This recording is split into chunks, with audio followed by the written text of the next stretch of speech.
Hello, everybody. Initializing live stream. Here we are. It's the 10th of March, 2024. It's Sunday. My name is CareyHolzman. Thanks, you guys, for tuning in. And as you can see, a different streaming computer is in place. This is the 7950 X3D we built. And given it a trial run, hopefully the audio and video look the same as they have. What else can I tell you? Just trying to do a little rearranging here in Studio B. Been working the last few days and completely sore because I've been moving a lot of stuff and I'm nowhere near done. But hey, this mess wasn't made overnight, so I don't expect it's going to be cleaned up overnight. But I am trying to get things a little better organized here, and so I actually have a different rack showing up. This rack isn't right, so I got to wait till that shows up, and then I have to take all this down and do it again. But that's okay. It'll be worth it. Let's see. Daylight saving time took effect last night or early this morning. So please know going forward, we are on at 1 o'clock Pacific time, 4 p.m. Eastern time until the fall. Let's take a look here in the chat. Say hello to everybody. I assume video and audio is looking good. And I guess I'll put my glasses on and say hello to, well, there's Marlena. Abdul Azim Patel renews membership, now a member for 22 months. He says, hello all. He says hello to Mark Gaines, our friend in Northern Ireland. He says, hope all is well. There's Jeff Adams and Mortaunt, Ron Barnish and Jonathan, Thomas Mac T, Gil Garcia, Troll Mick Trollington. Our friend Mark Gaines, also a member for 22 months, renews membership. Says hello, Carey, Marlena, and everyone in the chat. Welcome in, Mark. Garfield Rupe and Ben Laird. Ben joins us from Scotland, as does Martin Hogg and our friend Peter Laycock. Buster's out there somewhere. Say hello to Buster. Hello to George Armstrong and to Terry, Ghetto Fortnite, Eddie Casanova, Darloff, Dustin Fuller, Tim Saul, Darren Gilholm, and Winter Mute. There's Paul Connolly saying hello. Doman 2000. Marco Maelstrom joining us from Italy. Welcome in, Marco. He says, if you need somebody big and strong to help you moving stuff, count on me. I'll find someone for you. I've been putting Mitch to work. Ooh, there's a weird video effect. Are you guys catching that? Is it strobing, or is it just me? As I've tried to implement this, there's really no way to test it until we go live. And Bajin Guy says, the streaming PC looks nice. Well, it should for what it cost. We built it here on the channel, and it was a fun build. I'm still not quite done with it. I want to change the rear case fan out to a larger size. And I've got some cable management, very minor cable management to do. And the back is off of it, which is... If you know anything about the streaming PCs I use, I never put the back on them because I typically need to get in there. Let's take a look here in the chat. I'm not seeing any comments with regard to any strobing effect. Today, the machine we're going to review, it showed up yesterday, and I want to be the first to review it. And it's from our friends over at AceMagic. There's been a lot of controversy with AceMagic, and I want to talk about it before we get into the review. We live in a cultural world today that the minute anybody hints at anything negative, the whole, well, not everybody, but a lot of people jump on a bandwagon and become outraged without taking the time to get any facts or understand the depth of what actually happened. And so there's a pro and a con to this. On the pro side of it, companies that say, you know, that's not a big deal are forced to have to make it a bigger deal than it really is, which isn't necessarily a bad thing. Also, when the companies recover from these PR disasters, they're hungry for your business and they're willing to give you more for less. And we're going to talk about that today because of the bad PR they got, which wasn't necessarily their fault. One could argue about that, but well, let's talk about that. They had a couple of machines, 3 particular models that were infected with a browser hijacker and a 2-year-old virus, all easily removed with the Windows Defender. It was nothing, and it was all dormant, by the way. I mean, all you had to do was run Windows Defender, and it would have cleaned it up. But, you know, don't let the facts get in the way. Every single content creator who did a hit piece on AceMagic never told their side of the story. One particular creator I sent the AceMagic response to, and they decided not to include it in their video. So, you know, and then that person went and ordered another AceMagic because in their private conversation with AceMagic, they said, the free unit we sent you to review was impacted by this, but any units you buy are not. So he went and he bought one, and it was clean, and he still was outraged. Like, the whole point of him buying it didn't match his agenda. And so therefore, rather than reassure everybody it's okay, he just went right back to what he was doing, and it was very unprofessional. It was very, very emotional, and it was not logical. It didn't cover facts on both sides. He only covered his perspective, and despite giving the facts, he ignored the facts that went against what his message was. The unfortunate thing about the internet is clicks generate revenue. So if I can put a piece together that's outrageous, it doesn't have to be factual. There's no downside for me to lie to you. If I tell you that AceMagic is actually owned by Microsoft, that is a complete lie, but nothing can stop me from telling you that. There's no ramifications for me. Nobody's coming after me, nobody's shutting me down, and if I title that on my video and it generates 3 million views and everybody starts believing it's true, that is the state of the world we live in, and it's up to each and every one of us to not just be so easily gullible and outraged. But I mean, you know, that's what you like to do. Don't let me get in your way. So why wasn't this necessarily AceMagic's fault? We live in a world where corporations routinely contract out parts of their business. You know, if you buy a car from Chrysler or Ford or Toyota, JCI Controls makes most of the interior. They don't make, Chrysler and Ford don't make their own seats, neither does Toyota. In fact, the company that makes the seats for all 3 manufacturers is called Johnson Controls. They've been making the seats for cars for years. You go, well, Carey, how come the seats are so much more terrible in this model than in that manufacturer? Because that manufacturer is paying more to Johnson Controls. This other manufacturer wants to pay less to keep their car price down, and so the interior is not as well made. But it's the same manufacturer of many of those interior components. The car makers don't make those parts anymore unless it's maybe Tesla makes their own stuff. But the same is true with Amazon. And you can Google, do your own research. If you get hit by an Amazon truck, an Amazon delivery truck, one of those, you know, trucks that drive around the neighborhood, not the big 18-wheelers, but the little delivery trucks, say you get into an accident, you're not dealing with Amazon. Now, despite the fact that the truck says Amazon, the driver's wearing an Amazon uniform, that is not Amazon. That is an Amazon local delivery service. And those are contracted out, not only in the United States, but in several countries. And if the local delivery service that Amazon hires a driver who hits you with their car, it's not Amazon's car, your insurance has to go through the LDS, through the local delivery service. Amazon says, we got nothing to do with that. And you're like, but your name's on the van. Yeah, well, we hire them, but they're a fully independent contractor, and all they do is deliver our packages in this regional area. We have thousands of them all over the world, and they're responsible for their own insurance and hiring their own drivers and doing their background checks. It had nothing to do with us. Here in the city of Phoenix, there was somebody took a picture of a local bus driver, city bus driver, texting on his phone or doing something on his phone while driving the bus full of passengers. So they wrote to the city of Phoenix and complained to fire this guy.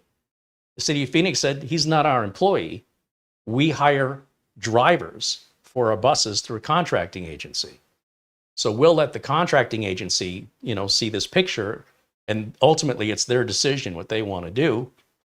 And obviously, if the city of Phoenix doesn't like their answer, the city of Phoenix can go to another contracting agency that can provide drivers for them. It's almost a way of averting any liability, and it's almost every single manufacturer in the United States does this. So what happened to AceMagic was they went out to a contractor to provide them with their operating systems and drivers and configuration for their mini PCs. Seems pretty normal, right? It gets done, they test it, everything looks great, and they start rolling it out. They say, okay, let's go. At some point during that rollout, some moron of an employee working at this contractor decided to put on a 2-year-old virus and a browser hijacker and didn't really know what he was doing. And the folks at AceMagic didn't think they should, periodically do a quality control sample. That's different now. The bottom line, it was a 2-year-old virus. It's easily removed with Windows Defender. And AceMagic has acknowledged it and given you step-by-step instructions so you can just simply remove it yourself. It's no big deal. You don't need to spend $200 to mail the thing back to China, be without it for 6 or 8 weeks while they clean it for you. You can do it yourself. And furthermore, it was only 3 models that were affected out of, 20 that they sell. And of those 3 models, only a few of them were infected. It was a particular batch. So it's very easy to remove it. AceMagic has been very forthcoming about it. And I feel bad for them because this could happen to any large manufacturer. And I'm sure as a result of this, they're going to step up quality control spot checks. And they've replaced that contractor. They won't use that contractor ever again. Whatever amount of money they were making from that contract, they just lost all that business because of this one employee that has nothing to do with AceMagic. This goes on in the industry at all times. Samsung's TVs were spying on you. They were listening to everything you say. Sony had discs that had viruses on them. Acer had computers that had viruses shipped on them. This happens every single time a company gets, a big manufacturer gets lax on their own quality control spot checks. You get too comfortable and we all get outraged. And then we forget about the Sony thing and we forget about the Samsung thing and we forget about, right? And so right now in February of, well, I guess it's March of 24, this is the outrage du jour. Well, you can use that to your benefit because they're heavily discounted and these things, well, they look really promising. I received this yesterday, this new AceMagic PC. And AceMagic has never paid me a dime. They're never going to pay me a dime. All right? I'm just standing up for the little guy who's getting abused while other people are kicking me for defending the little guy. You can kick me all you want, brother.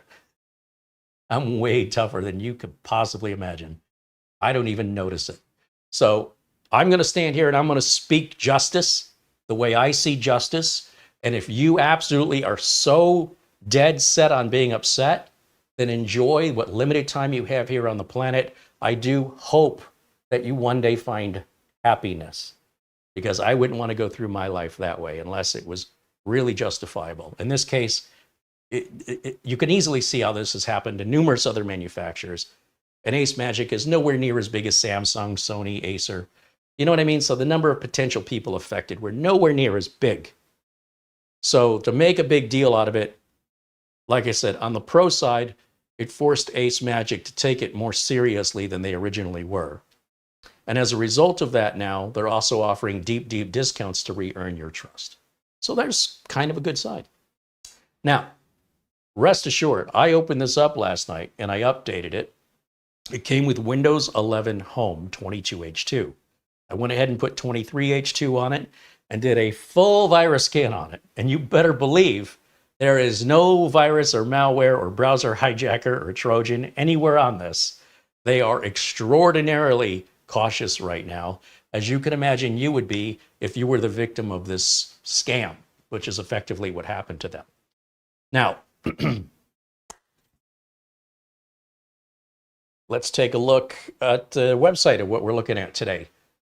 First of all, if we go to my window capture, is it not working? Okay, as you can see, and we have a link to this in the video notes below, AceMagic is acknowledging the virus incident. They're explaining what happened.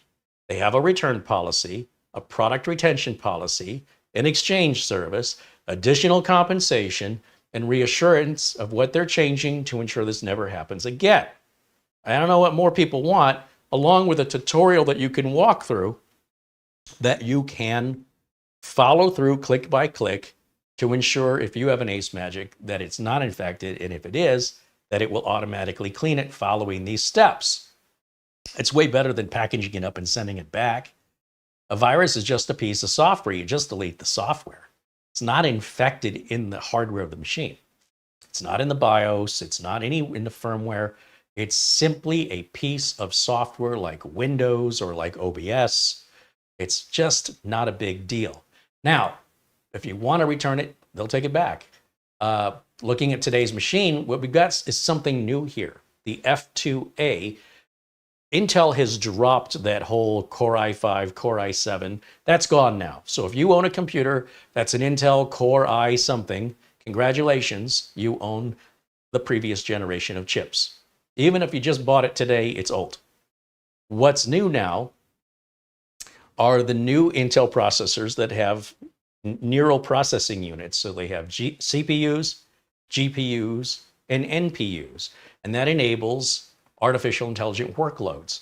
Now, how that's exactly defined, I'm not exactly sure, other than rather than adjusting and measuring computer performance through gigahertz, we're going to start with a new measurement. I don't know what they're going to call it yet, but it's effectively like a CPU that has intelligence. So rather than how fast the CPU is, it'll be rated on how smart it is. And the difference is, just because something's fast doesn't mean it doesn't take an efficient route to get to where it's going. When something is intelligent, it can sort of predict what you're going to do before you do it and already have it done, so that when you click the button, you as a human being feel like that was way faster than your old computer. Even though it may run at a fraction of the speed, it's more intelligent. So this is the first generation from Intel of these new chips. And they make two versions of this mini PC, one using the Intel Ultra 7 125, 125H, and one using the Ultra 7 155H. And we're still measuring in gigahertz. All right, don't worry about that. That change is coming. I don't know when, but rest assured, measuring computers based on speed, gigahertz, that's going to be like your children's children are going to be like, I can't believe that's how you guys used to think stuff was powerful. You just looked at raw power and not actually looked at the performance or the calculative performance. So we have two versions of the chip.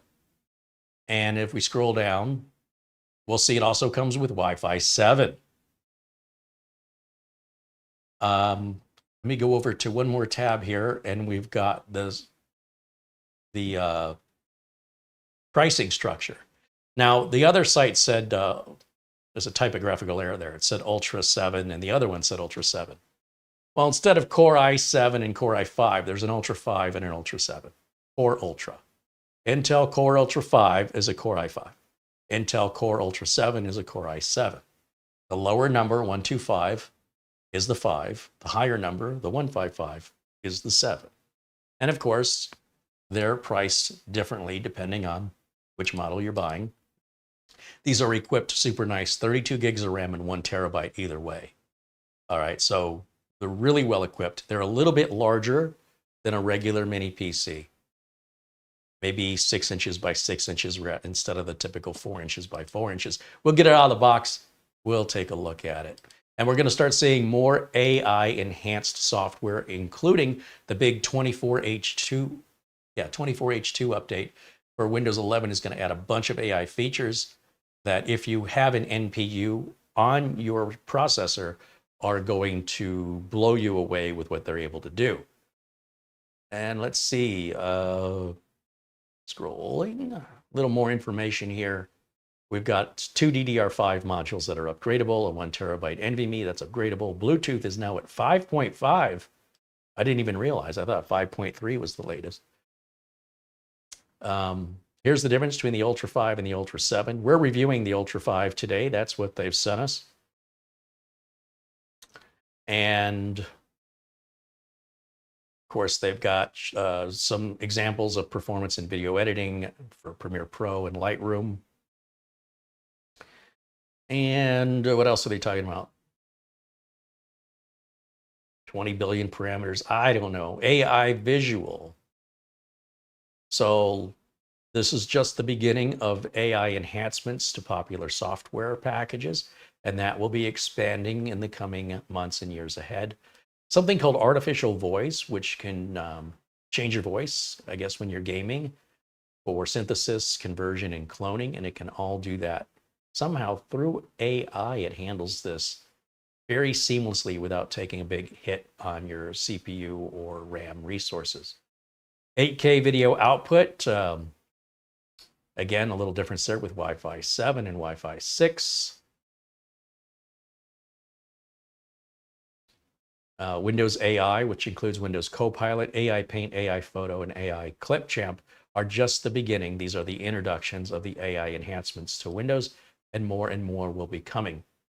With regards to ports, as you can see, we've got a USB 3.2 Gen 2 times 1. That's this little Type-C port.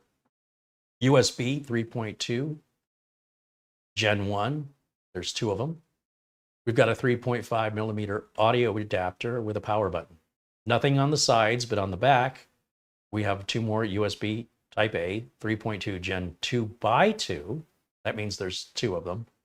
We've got 2 HDMI outputs. We've got our LAN input, which I believe is a 2.5 gig, and we've got a round barrel connector using a standard 19 volt 6 amp power adapter. In the box, we've got the mini PC instructions and HDMI cable, VESA mounting bracket, and our power brick. All right, that is what we're looking at today. Are you excited? This is the first of a brand new generation, and I am happy to introduce it to you and to be the first web exclusive review of this product. You're going to see a lot more of these Core Ultra chips as everything starts moving over to AI base, and people who don't have it are just going to have PCs that are slower, regardless of how fast your CPU is. Once you start getting that NPU, things speed up in ways you can't quite comprehend until you experience it. So let's open up the box. And let's see what we got in here. Hey, there's Luke Greenia in our chat, now a member for 22 months. He says, and the fun time just keeps flying by. Right on. Thank you, Luke. Alhaj Tepej, a member for 15 months, renews his membership today. Thank you, Alhaj. Zach Bischoff, a member for 14 months today, said, hello, Carey and all. My membership birthday is today. That's, hey, right on. Welcome in to Dave Batt as well. A happy birthday to Gary McGraw. And yeah, let's see what's in this box here. Thanks, you guys. So here's what it's going to look like when you unbox it.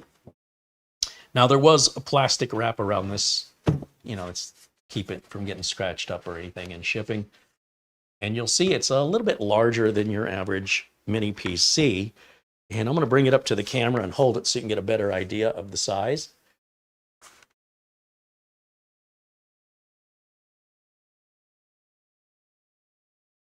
Looks like some rubber feet have to be removed, I'm going to guess, to get to the screws, and likely everything he wants under there, I'm guessing. But before we do that, let's see what else we got in the box. So you open up the box, we got our documentation. We have this box that says accessories. In this accessories box, we're going to have our power adapter, or VESA adapter, the screws for the VESA adapter, the HDMI plug,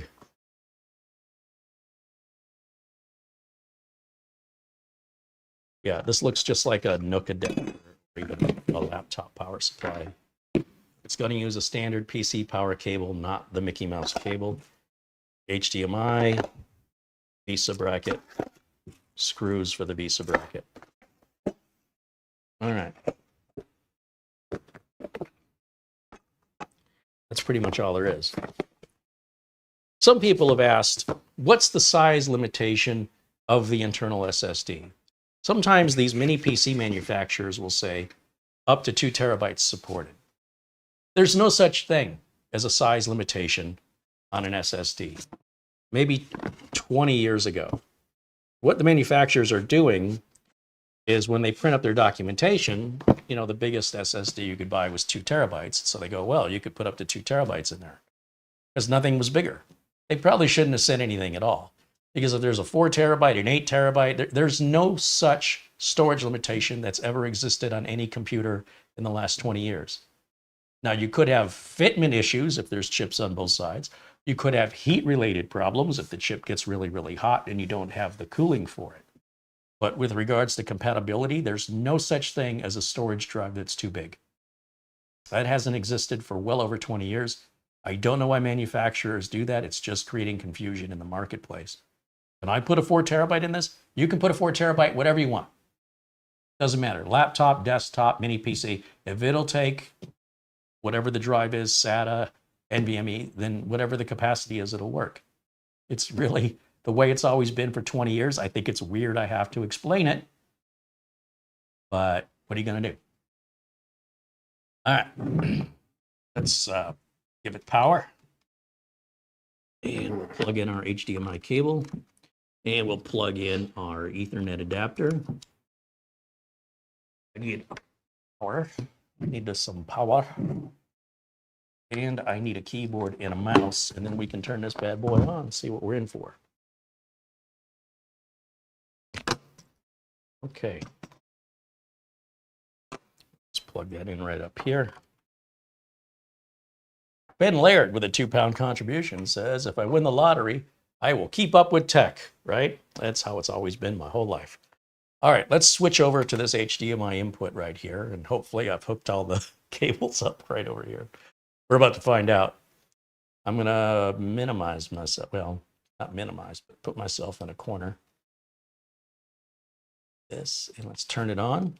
Now, there is a little power light that comes on here on the front. And get an idea of our boot time. Now, all I've done is updated. I've not done the optimizations or anything, or, you know, taking off the software that I don't like, to, like the LinkedIn and stuff like that that come with Windows 11. I usually uninstall that stuff.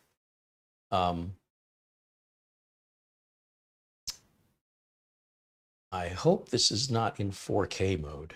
If this went into 4K mode, my capture card can't see it.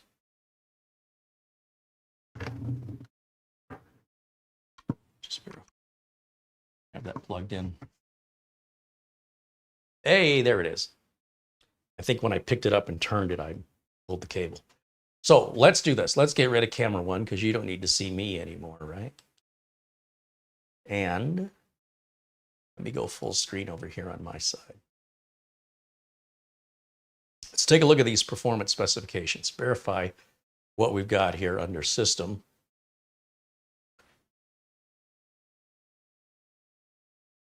Okay, there's our processor, the Ultra 5 125H. We have 32 gigs of DDR5 RAM. Windows 11 Home. It did ship with 22H2. I put 23H2 on it and went to Windows Update to make sure that we have all of our updates. If we look in the device manager,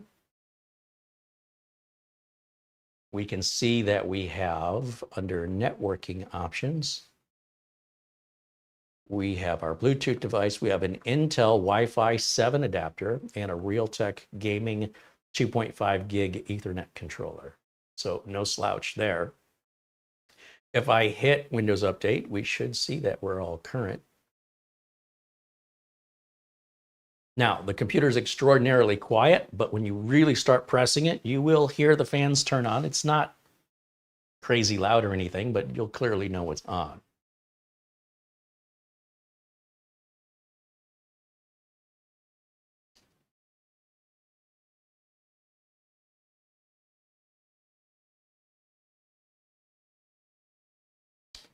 And it looks like we just have a security update here for the antivirus. And so for those of you who are concerned, you know, and nothing wrong with being concerned, but don't let fear drive your life. If you have worries about viruses, you can always do a scan. We can choose scan options. And if you want to be super thorough, you can do an offline scan. An offline scan means the system will reboot. And in case something is running within Windows that's avoiding detection. Some viruses are very clever and they'll move around as they're being detected. So if you can essentially scan in DOS mode without any files in use, this is how you should be scanning your computer for viruses. With any decent antivirus should be able to scan outside of Windows. So whether you're on Windows 10 or 11, it should be the same. And as we reboot the machine on this second attempt, it should start the virus scan in what is we would refer to as a DOS mode, although Microsoft would argue there's no DOS, but you call it whatever you want. And we're going to scan the entire drive. We're going to make sure that everything comes up clean so you don't have to take my word for it. And in the meantime, while we're waiting, if you have any questions for me, I'll do my best, if I know the answers, to provide them.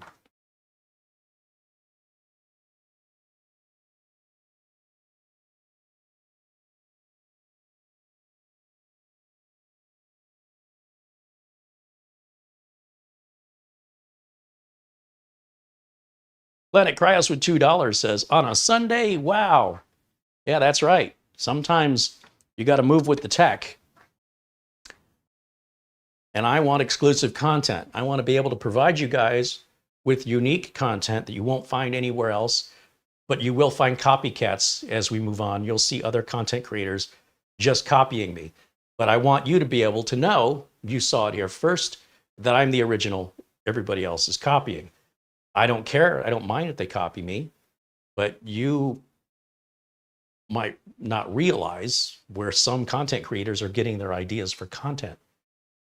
So if you want to go to the source, you're here.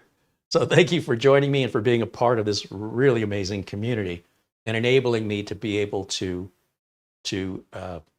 explore these various ideas I have and concepts for videos that apparently other content creators like enough to duplicate. And I guess, you know, imitation is the greatest form of flattery. So in this case, we're on a Sunday because I want to make sure I'm out there first and everybody else can, you know, do it their way. Doesn't mean they're doing the same kind of review or they're doing the same kind of video. They always put their own twist on it, and that's always welcome. It's not like they're doing a word-for-word duplication, but oftentimes the video concept is what's taken, and that's fine. I borrow video concepts from others myself. Let's see. Nick Caffrey with €2 says it's an interesting machine. Got to check the euro price. Absolutely. Check out the website. We've got links on the video notes, of course. Mara has put links for you guys. And Thomas MacT says, you're doing great, Carey. Thank you, Thomas.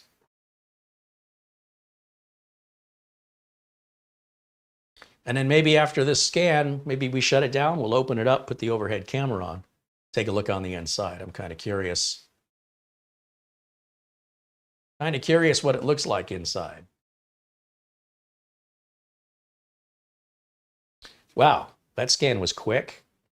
So I think we're rebooting and we'll go back into Windows with our scan results.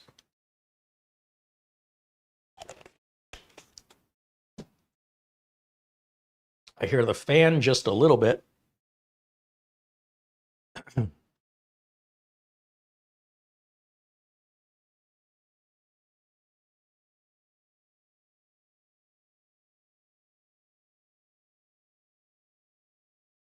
And I'm not sure what our delay is right now. Let me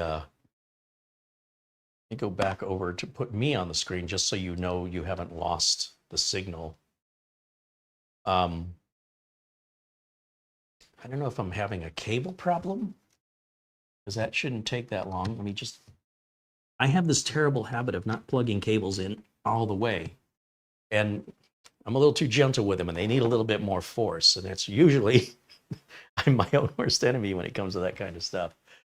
So people talk about, you know, running Prime 95 and stuff like that on these. And you should know that doesn't really apply anymore.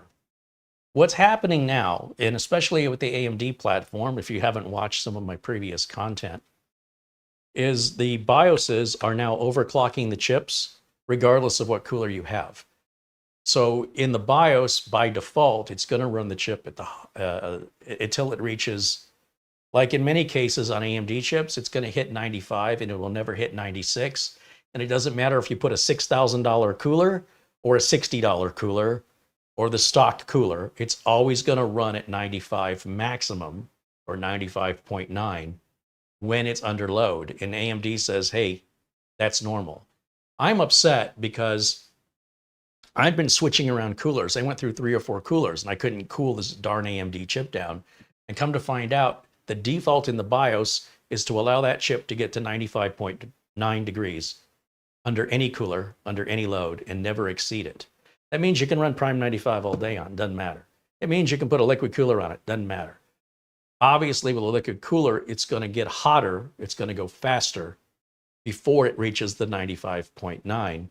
However, it probably isn't much that a human being is going to notice unless you're some kind of an extreme user. Intel's doing something similar. My argument is that I feel as though the BIOS default should be to run the stock numbers, not the overclocked. So with AMD, it's called Precision Boost Overdrive, and it's overclocking the chip. That's why overclocking is dead. It's already doing it for you by default. Why do the manufacturers overclock the chip by default?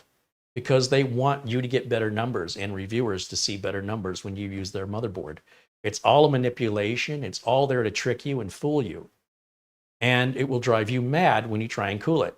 All you have to do to cool it is go into BIOS and tell it don't run any hotter than 85, for example, and it'll never run hotter than, it'll never hit 86. Change it to 75. Every time you do that, you're leaving some performance on the table.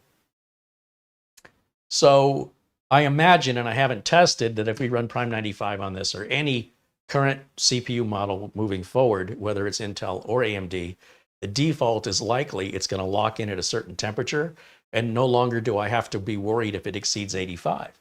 Because now I know if the BIOS is set to hit 95, then everything's fine and it'll never go to 96. That's still 4 degrees headroom before thermal junction. And that's just how it is now. Welcome to the future. It's very strange. I can't say I'm a big fan, but it also means all that testing is pointless now. That this is not 2022 anymore. And, the 7000 series Ryzens do it, the 8000 series Ryzens do it. I can't tell you which Intel models other than the latest ones. And instead of Precision Boost Overdrive, which is a trademarked AMD name, Intel has their own trademarked AMD name.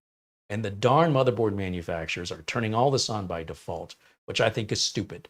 I think it should be called Turbo, and the user should have to turn it on.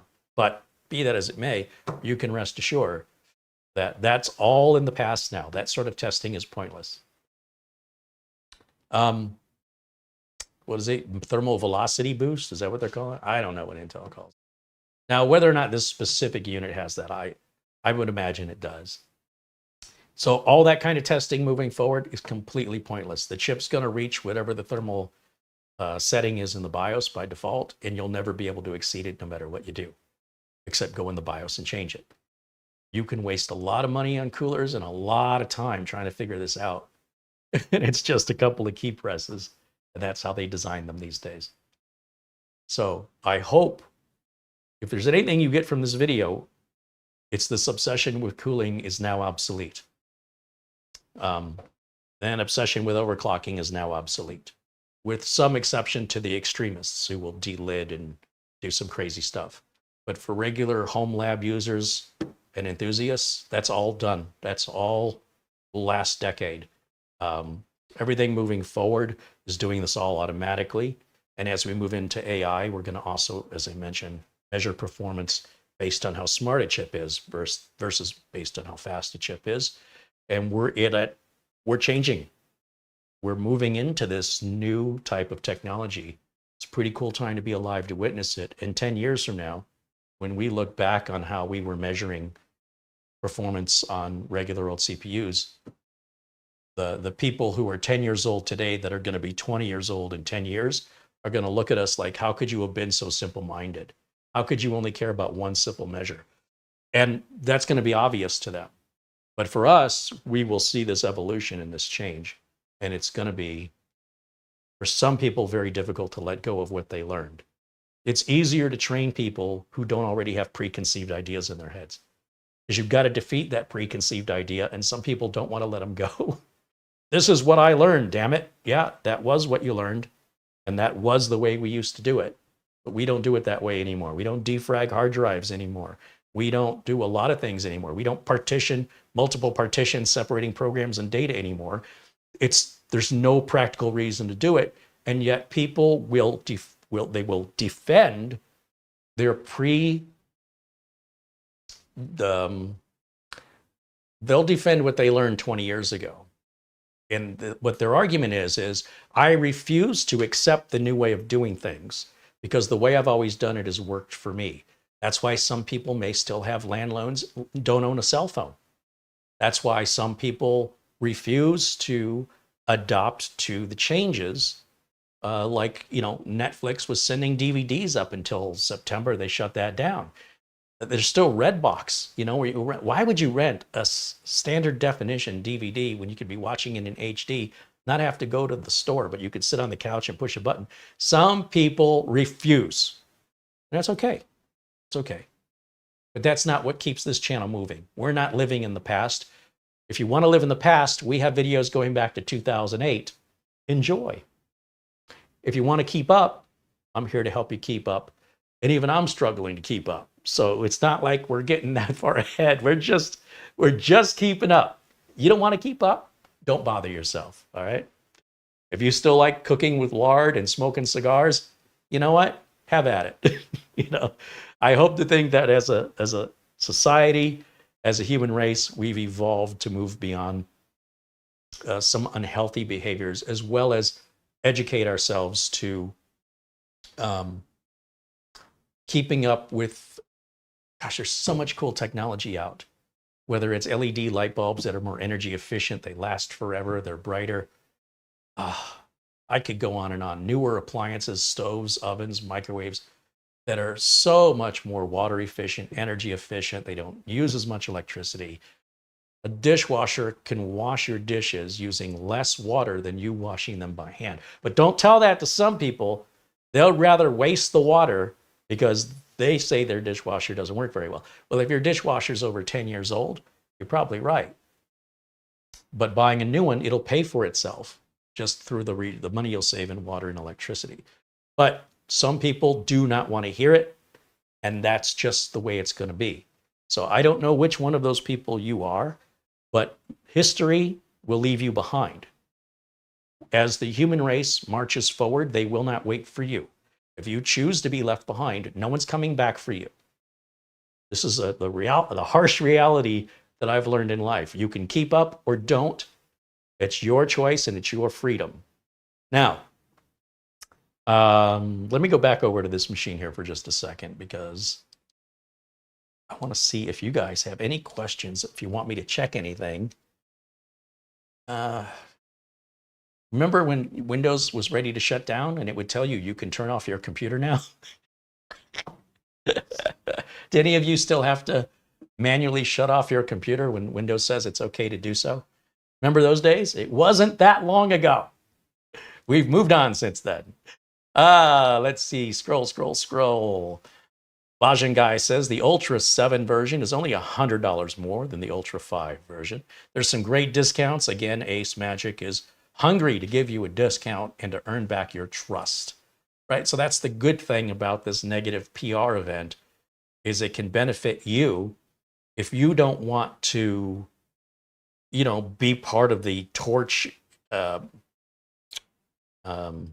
pitchfork mob that are unthinking, and you just follow a group in a tribal, mindless, sheep-like behavior.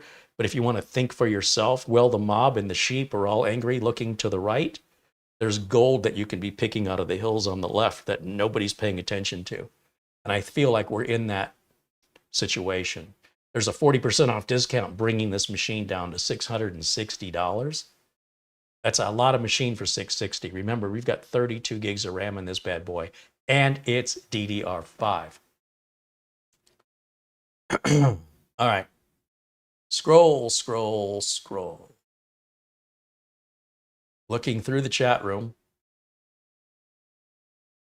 G-Tech wants to know if this company has a toll-free number for support. I don't think so. They're based in China, so you would email support.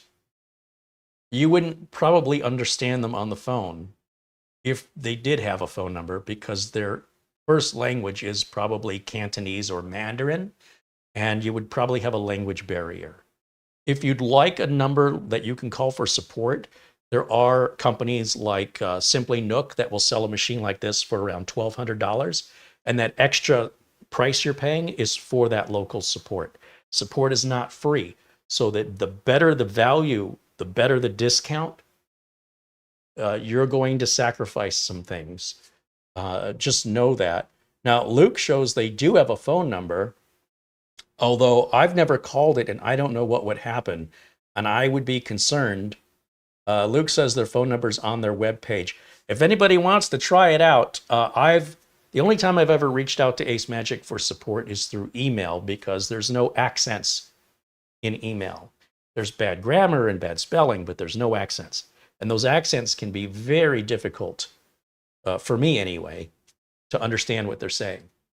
But again, if you order from Simply Nook, they're based out of Texas. They have a machine like this for around, it's over $1,000, but it's higher labor cost, and it's US support, and it's US based, and all that costs more. So the product costs more. So if you want more, you can pay more. That's kind of the way I see it. You can't have everything and then pay nothing. You're going to get what you pay for one way or another. And AceMagic is discounting this a little extra in order to earn back your trust and to give you a reason to give them another shot. They want to make it such a good deal that it's going to be hard for you to say no to. They have customer service through WhatsApp. I mean, I know they do that. I've never used WhatsApp in my life. That doesn't mean I never will, but I don't see any point in it. I'm busy, and enough people have my phone number. It's not like I'm looking for another way to talk to people. Kind of have that nailed down for now. Now, Bajan Guy says, just went through and saving over $400 over MSRP. Yeah, $400. Gooden says it's such a simple unit. What would the need be of tech support? I don't know. Some people, let me go back to camera one. Some people are completely unrealistic and really have unreasonable expectations for what they're paying. And one example of this is Facebook Marketplace. I had an old big screen DLP television that was HD. And I said, $50, it's a 55-inch. It's heavy. Just get it out of here. Is that a smart TV? It's $50. No, it's not a smart TV. Is that 4K? It's $50. Is it still available? Yes, that's why it's on Facebook. And then, you never hear from any of these people. Well, I'll give you $20 for it. Hey, I got a better idea. Why don't you come over and kick me in the crotch? It is so maddening, the expectations people will have. Hey, would you like a shiny nickel? Oh, I don't know. Does it come with $1? So, not that asking if support is there. It's not like it's an unfair question. It's not. But what it reminds me of, what comes to mind is there is support, absolutely. Specifically an 800 number, they say there is, but I've never used it myself. If I had any support questions, I've always used email. I know they have WhatsApp. In fact, it says right on the front of the machine when I showed it to you, very clearly on the front of the machine, it says, there's your QR code for support through WhatsApp.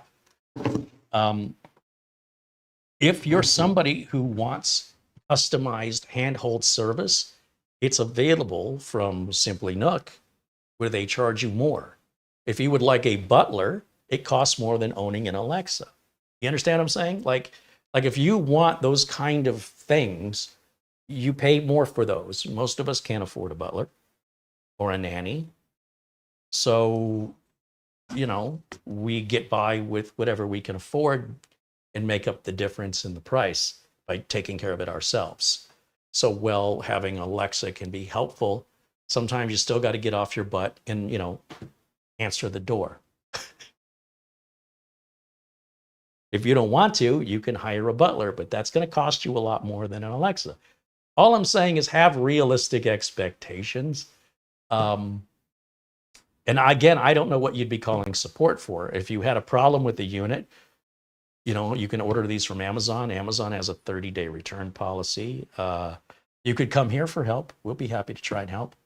If something goes bad, maybe you got maybe your local delivery driver drop kicked it to your front door and it arrived damaged. No fault of AceMagic, no fault of the seller, but it's the delivery driver who just, punted it over your fence. It's still under warranty and they're still going to cover it, whether you get a refund or a replacement, guaranteed. So they're a reputable company. They've been around a long time. They're just not as well known as Sony. If you want to pay the Sony tax, go buy a Sony. Asus has a new Nook model out now, the Nook 14.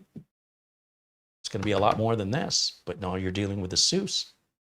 And if that means something to you, then it'll mean it in your wallet and you'll pay for it. So these are a great value for a couple of reasons. One, they're not as well known. Two, because of the virus incident, they now are in a PR situation where they're hungry to earn your trust back. This isn't going to last forever. And then when AceMagic eventually becomes, well, let's put it to you this way. Back in the day, you could buy a very cheap, basic VCR, very crappy, very basic, got the job done, called Gold Star or Lucky Gold Star. And it was just the bottom of the barrel. Today, Lucky Gold Star is called LG, and they're one of the highest respected electronics manufacturers next to Samsung and Sony. But back in the day, it was considered cheap junk. But you can see they built up a reputation of quality cheap junk, and then it became cheap and not junk. And now many people consider Lucky Gold Star or LG to be a very reputable brand. As they become more reputable, the price goes up. So in any event, you can save some money right now if you're interested in ordering one, and everything's guaranteed. And if you have any issues, you can always reach out to me directly. I'm your stopgap. I'm your reassurance. I'm your peace of mind. And I can guide you through, if you need to return it or you need to replace it and you're not quite sure how it's done, I can point you to the links you need. All right. So I don't want anybody thinking there's any trickery happening. There's no risk to any of this. So, not any more risk than anything else you buy. So let me go ahead and shut this off because I don't see any more questions. Frank Jimmy says, is this still available? All right. Let's see.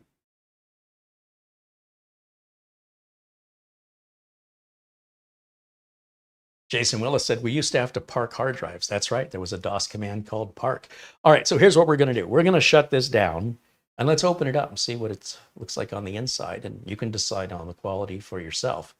Let's go back over here to the main desktop. I didn't see anybody asking any questions that you want me to check while we're in here. So if it comes to you later, I guess ask me later because I'm going to shut it down, unplug it, and take it apart. Hopefully I can get it all back together again. And I'm joking, of course I can get it back together.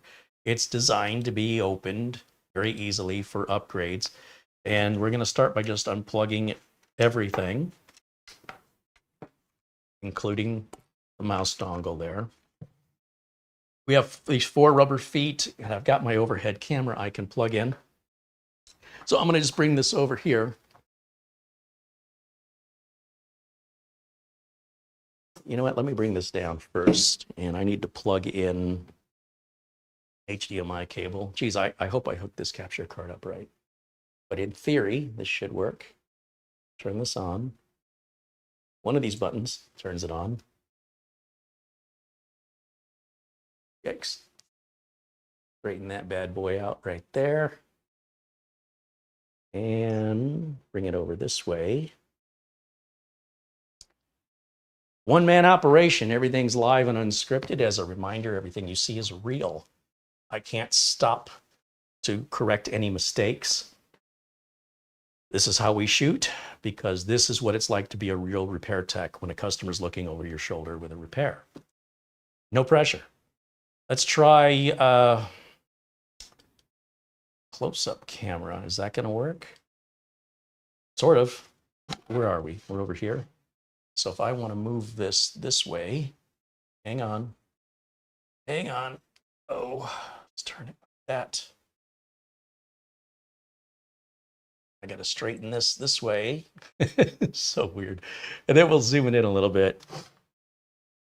Okay, so there's all our cables there. So I'm guessing, just looking in the bottom of this thing here, I see a little notch right there. And I'm going to guess that that's not on magnetically. But let me grab a little sponger tool and just check. I don't think it's going to be that easy. Here we go. Let's try this.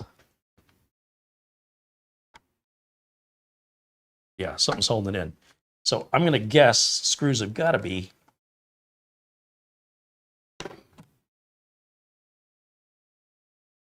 underneath these feet, if I can figure out. I feel like there's a screw there and there. There's contact us information for people that were wondering about the support.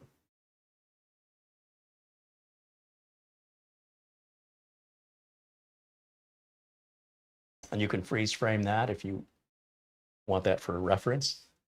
And of course, it's all on the website. So I don't know why these feet don't come up. Those are really in there good.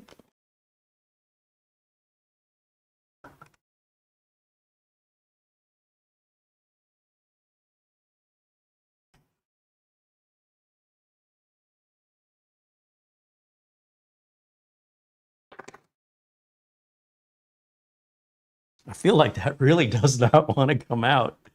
And I don't know what these two holes are right here, but I can feel two holes underneath that sticker.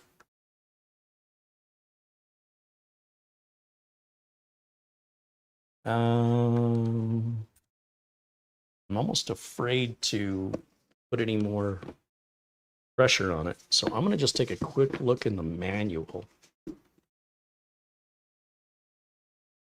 just to verify. Let's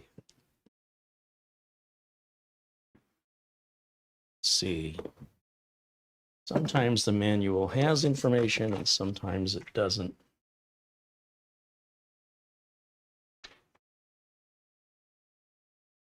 It's Visa mounting.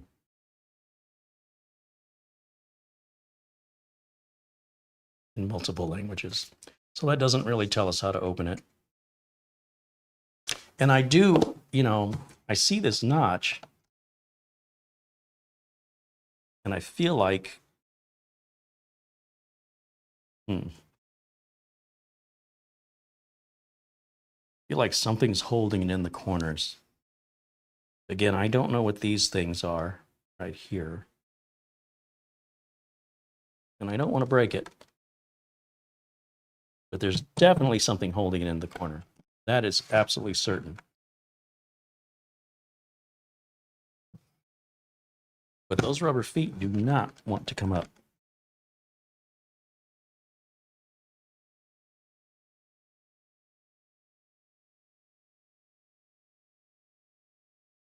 Hold on a minute.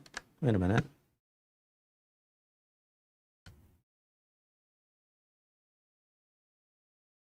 Wait a minute. Why is there's a little indent in these feet? I am curious. Can we just poke through the feet?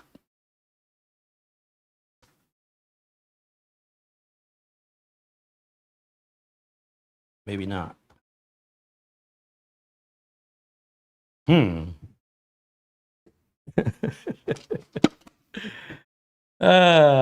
Being the first comes with some advantages and some disadvantages. But they've never made a PC they can keep me out of yet. And it ain't about to start today. Tell you that right now. I know these rubber feet come out one way or another.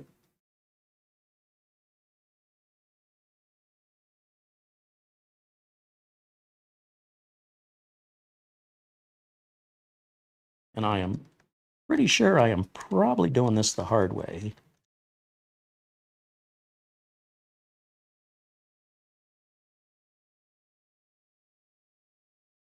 Yikes. Okay, well, it looks like I've broken the rubber foot off, which is no big deal, but there's a brass fitting underneath that. So I suspect the whole rubber foot just unscrews, because that's what it looks like.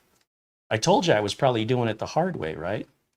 And this is not to worry. I can always, I can reach out to AceMagic and ask them to send me another little rubber foot. But that's, that sure would have been helpful to know that 5 minutes ago. I told you, if you work too hard on something, you're probably doing it wrong. And I don't mind sacrificing this for the educational benefit of all of the viewers in the world. So we're just going to turn the whole rubber foot. Look at that. That is a good design. And we don't need any of these tools.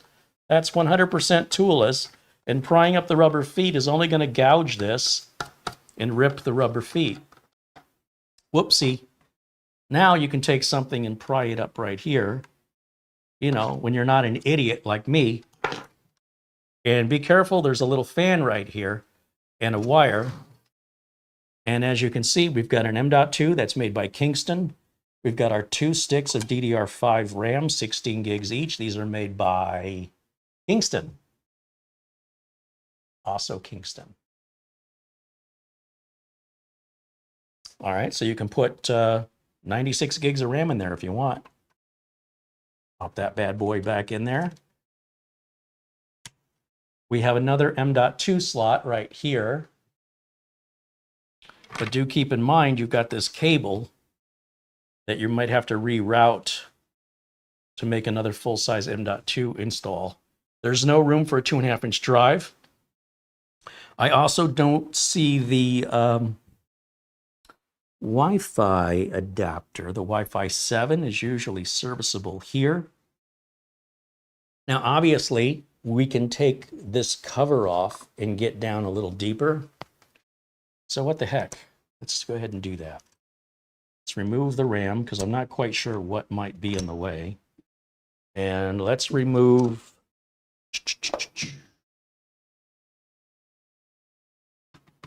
that screwdriver is not fine enough. I need a jeweler's screwdriver for this. Let's see.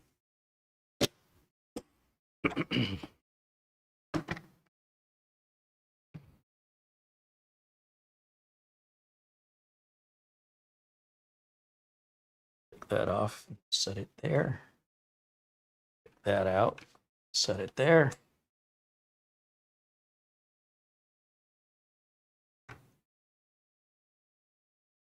And then we've got a screw in each corner.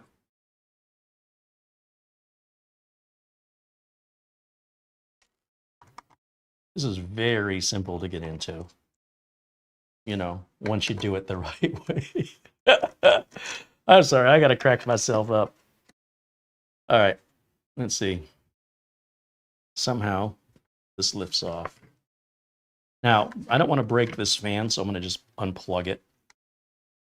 But I'm glad it's just a fan and not the Wi-Fi antennas, because those are so easy to pull off of there. Now, this has to come up some way, somehow. Not sure how yet. Bear with me for a second. I'm figuring it out.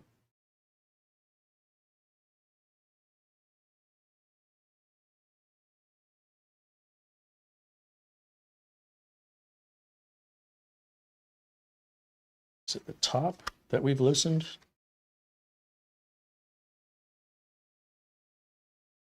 Don't know. I feel like the top is loose.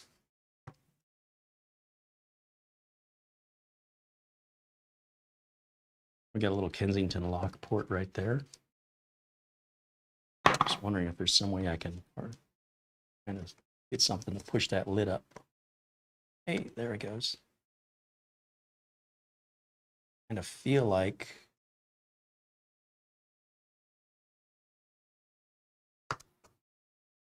something's still holding that bad boy in. So you can see the corners want to come out. There's something along the sides here. So I'm curious what I might be missing to lift this plastic cover.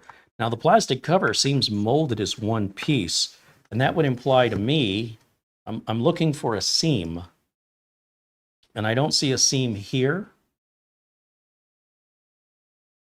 and I don't see a seam here along the edge. So that suggests to me this would have to come out from the top, the way I was doing it.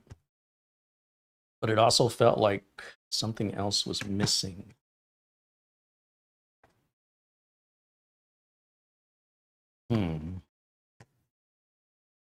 I mean, clearly, you wouldn't necessarily need to go to the other side of this, but you can see it's etched right up here on the top where it says DDR, DDR, M.2, M.2. Can you see the etchings? That's a nice touch. Now, everything that they can build, I can take apart. It just might take me a minute to figure the reverse engineering out on it. Take another look here.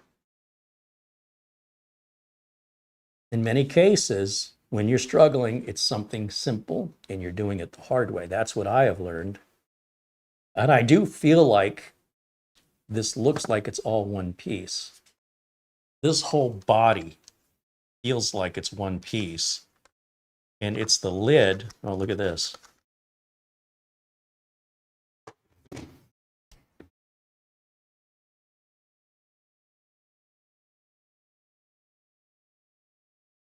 See, that's what the screw was going into to hold. And then there's little clips.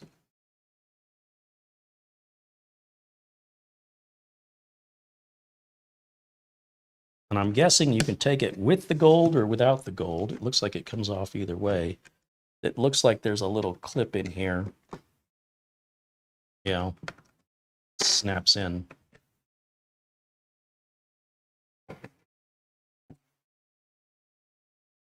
So we can leave the gold piece in there or we can take it out. I'm going to go ahead and take it out. Hello. There's your other side right there. So your CPU is going to be located under here. The Wi-Fi adapter, on the other hand, I don't know where that is. Where did they hide it? Usually the dead giveaway are the antenna. I do see some tape right in that corner right there. And flipping this over. Clearly, it's not intended to have the Wi-Fi upgraded. So, you know, you're at Wi-Fi 7, which should be good for the life of the machine. And of course, you can always go through USB if there's a Wi-Fi 8 or 9. Because from the looks of things, it appears to me that the Wi-Fi is not changeable. Now, I wouldn't know for sure until I completely remove, like we could have a Wi-Fi adapter right under here for all I know.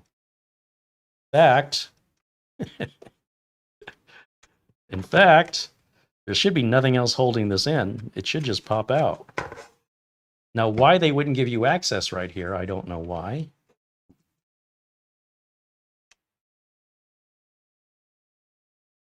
We have to pull the plastic away from the, see how the ports kind of come through the holes here? So if we pull the plastic away, in theory, it should allow us to drop out of there.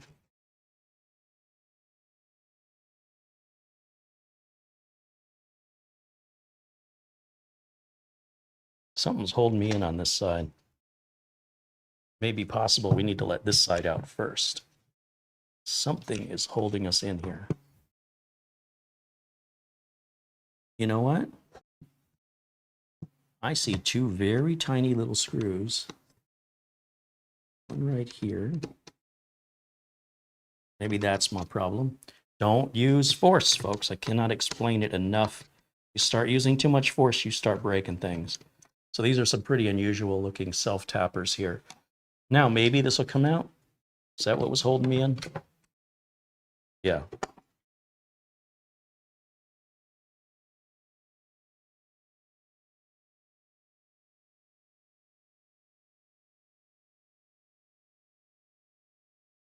All live and unscripted. I'm figuring this out as a technician. And some things I figure out faster than others, but give me time. I get there. Don't you worry. Now, I do see some Wi-Fi antennas here. The Wi-Fi card is right there. And I think I'm hung up on a cable that's plugged in somewhere. I can also see the CMOS battery in there.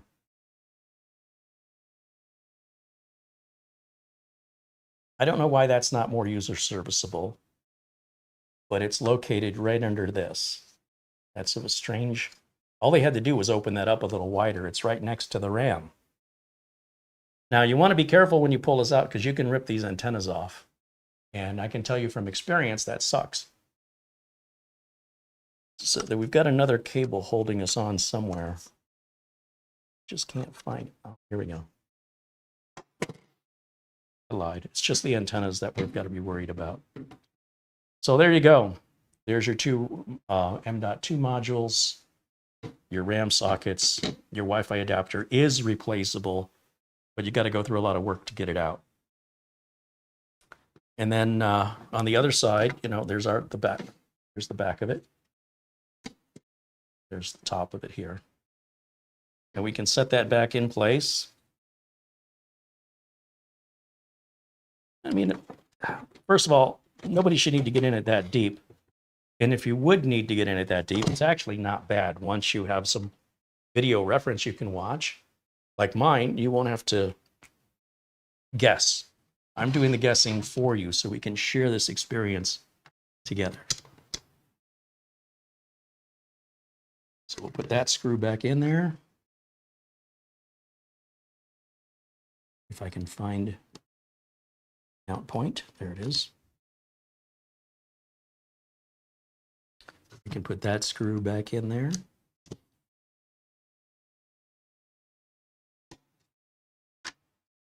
Here's our lid. And it does have this gold rim that just has these little square holes that clips in so that you can, I mean, if you take the lid off with it or without it, I obviously took it off with it for obvious reasons. And I don't know, let's see, if it says AceMagic, where's the power button? It's got to be that way, so that's got to go in that way, and it should click just like a snap-together model from the 80s. Just like that. And then we flip this around here, and I can see my antenna wires are sticking out now because I was not cautious enough when I put this back in. And apparently that's something you need to be aware of. I didn't know that 2 minutes ago. The good news is no big deal to pop this right back off. We'll just, I usually just find a little hole here that I can borrow. Be careful not to hit the heat sink, but we should be able to kind of pull back on this plastic a little bit. Should just pull right up. And once you get one side up, the rest of it should come pretty easily. Now, rather than force, prying it, you have to understand what's clipping it in are these edges. So if you pull away the edge, if you can get something to pull that away, and then it should just lift up. And then if you come around anywhere that it's sticking, and do the same thing, just pull the edge away, and it'll just pop right up without any damage. So when it comes to those Wi-Fi antennas, what I need to do is I need to take these two screws back out because I need to back this out entirely and pay a little closer attention to what I was doing with those Wi-Fi antennas because I wasn't considering them at all. I just thought they'd fall back into place, and clearly they don't. So not a big deal. But what I want to do is take a quick look here one more time at the position of these Wi-Fi antennas.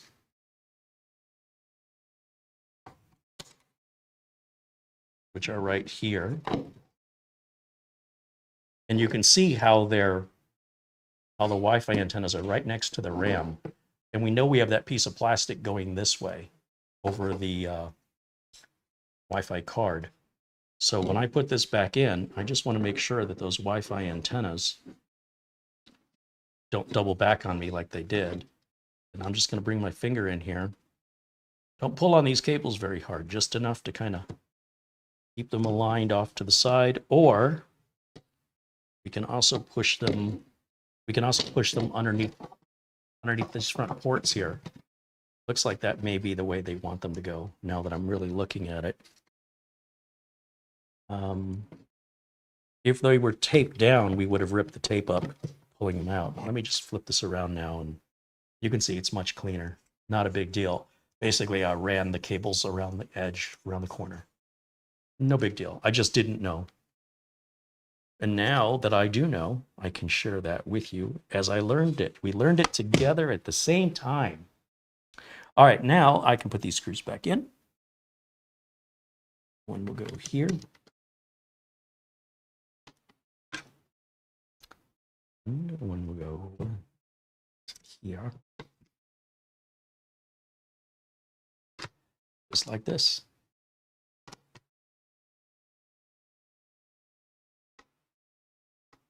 Okay. This is the front. All the ports are lined up. So with the AceMagic facing the front, we just lower that back down and it just snaps in.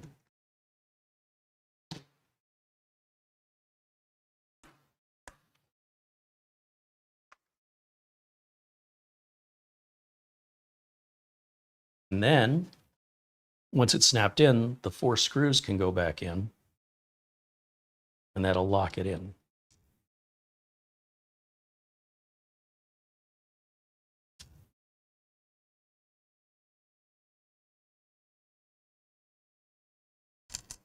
Oops.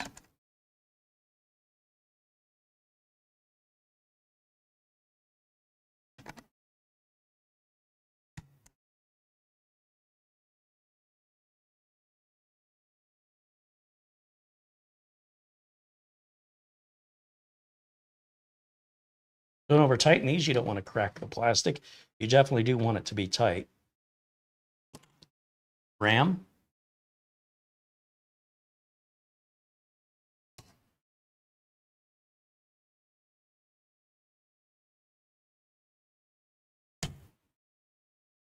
M.2.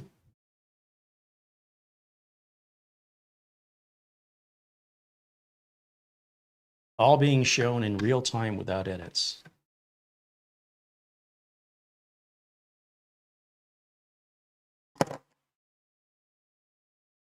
Okay, once again, looking at which way was front on this. I think it was this way. Is it that way? Or was it this way?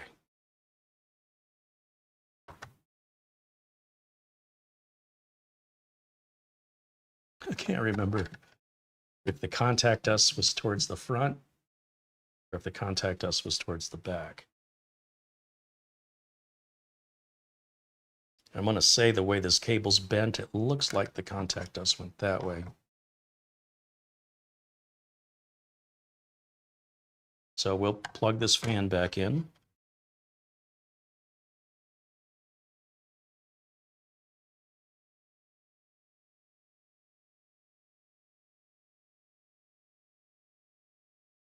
Try to plug the fan back in.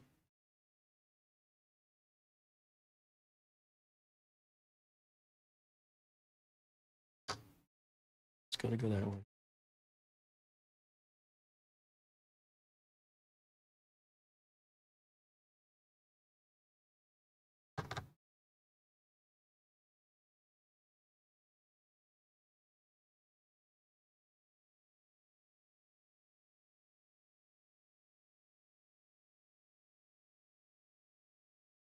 I think that's how it went on. And then you just turn this feet back on.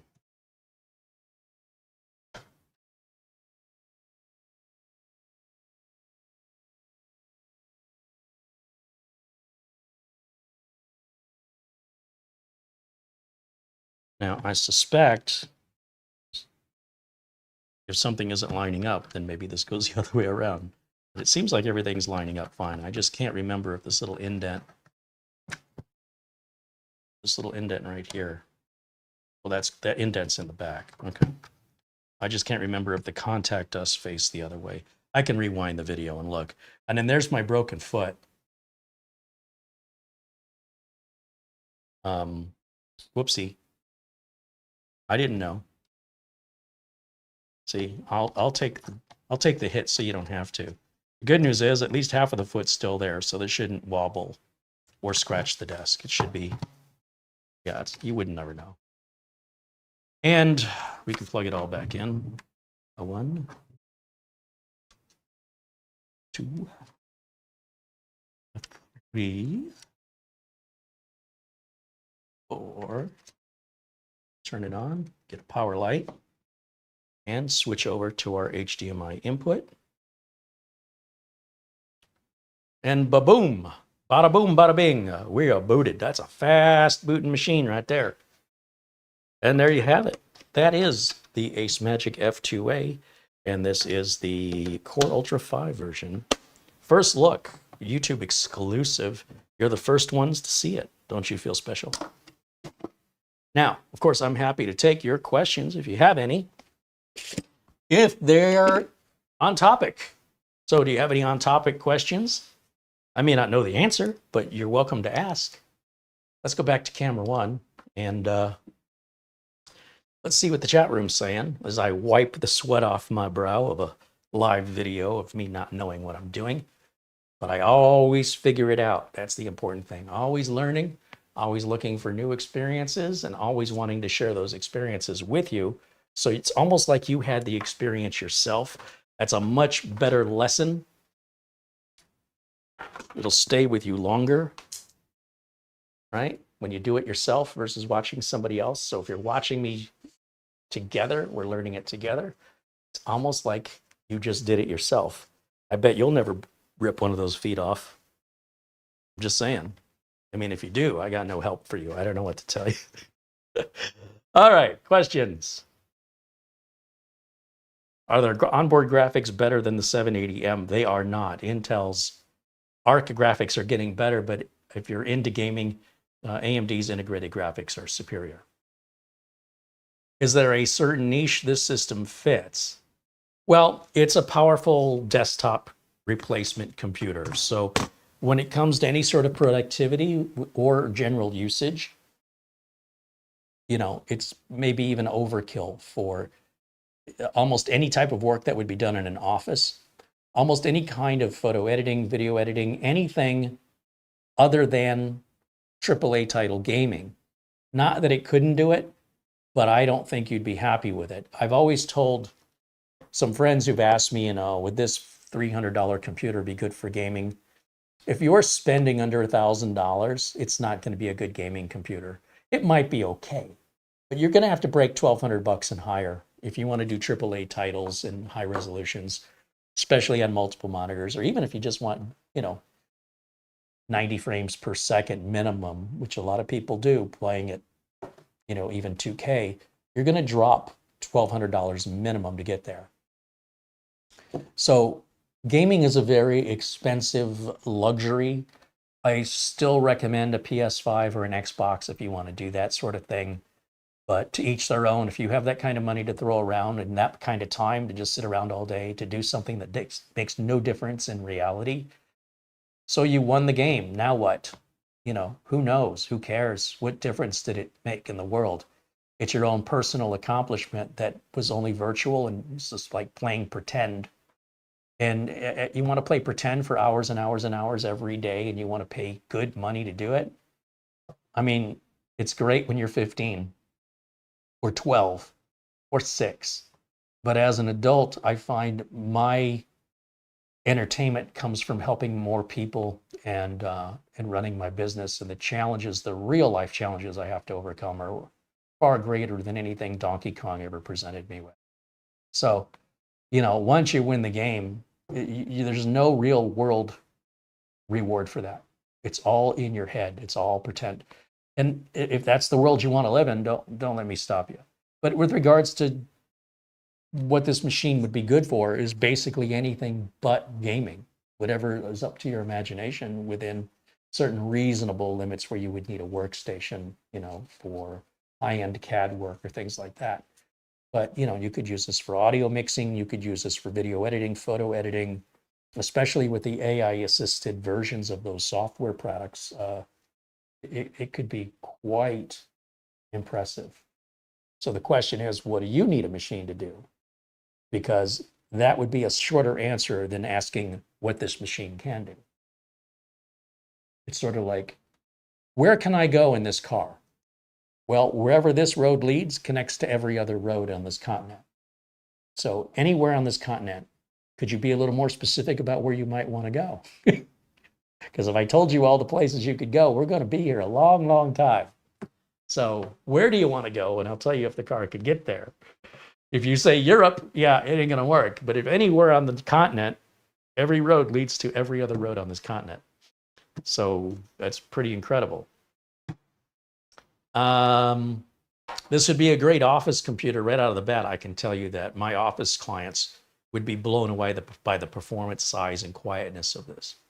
And stock at 32 gigs and 1 terabyte, I wouldn't have to upgrade it. Right out of the box, I could deliver it to the client with just some software additions,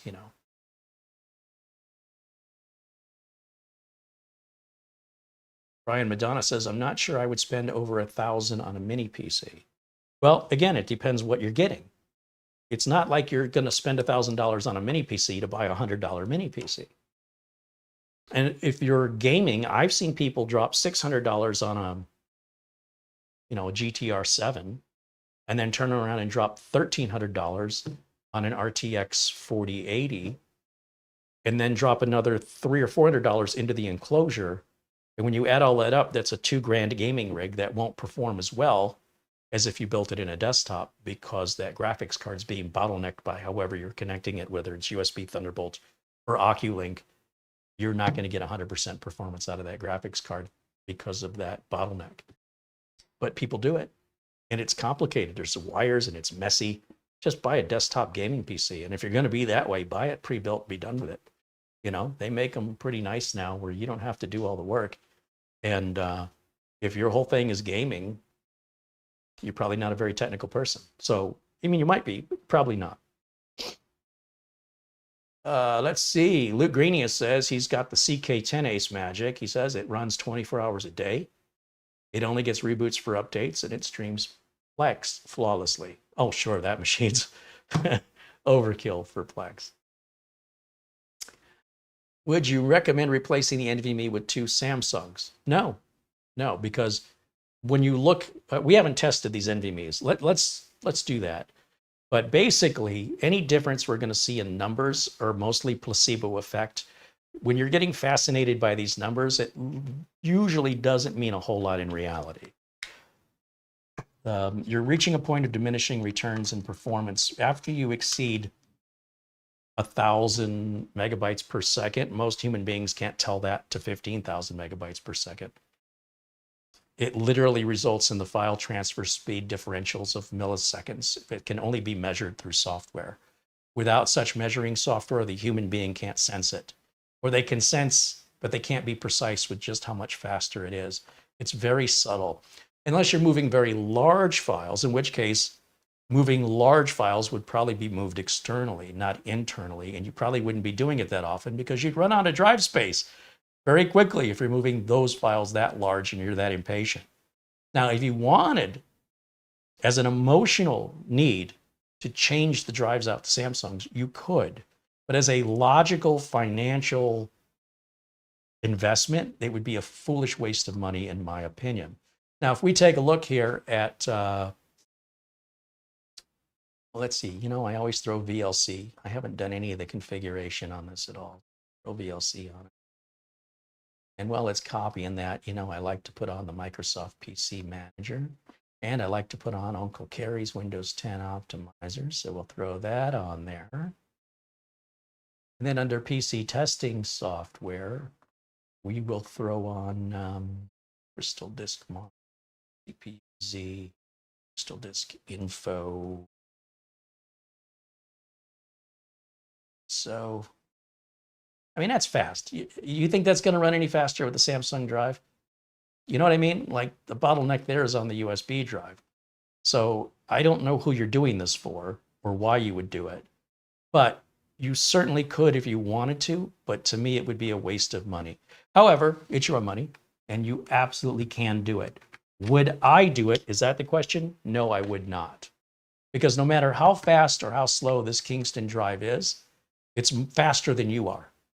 And by going any faster, it won't make any difference. You're still going to stay as slow as you are.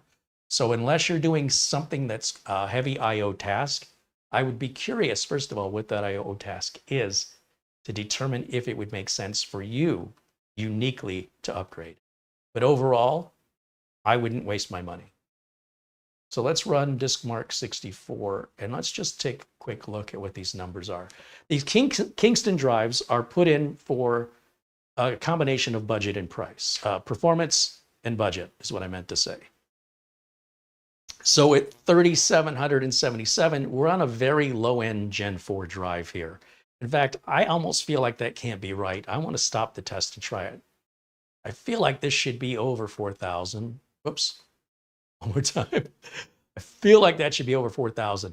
But even if it weren't, you're not going to see the difference, except when running software like this. So if you want to get hung up, see, it got worse. If you want to get hung up looking at benchmarks instead of actually using the computer, I mean, that's on you. And, you know, obviously the Samsung drive is more money and it's going to be faster for sure. But would it actually be beneficial to you? I don't know. These numbers aren't right. Something's going on here that I'm wondering if the fan isn't running. I don't hear this fan running. Feel like maybe I didn't hook this fan up right and this drive is getting hot. So let's, before I go any further, let's go back to camera one here for a second. Let me just take this back off again real quick. I should have checked to see if that fan was turning because I don't hear it. And I don't like the way the connector went in. And that fan's got to keep that drive cool. That drive starts getting hot, your performance is going to start to, your I/O performance is going to start to tank. But you can see now that I know how to take this off, it's no big deal to get it apart.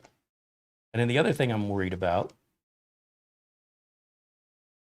oh, it's spinning. It's just really super quiet. Now it stopped spinning. Why is it? Is the cable loose? As I wiggle the cable, the fan's coming on and off. So I think I don't have the cable in all the way. Either that or it's temperature controlled, and my wiggling is just coincidentally causing this fan to turn.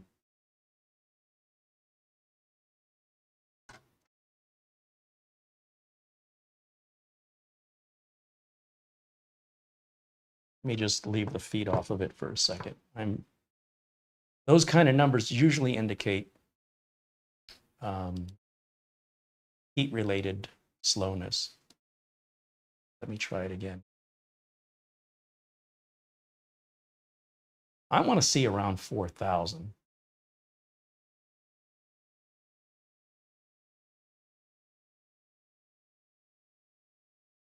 So we're back where we were at 3,775.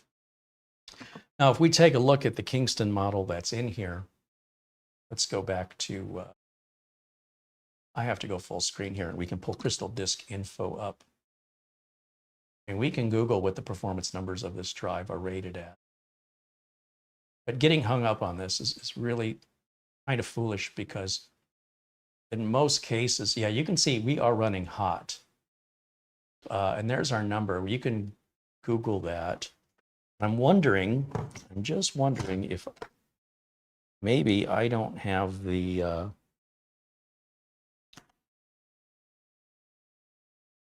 just don't have that fan on right. You know, is it thermally coming on or is it only coming on because?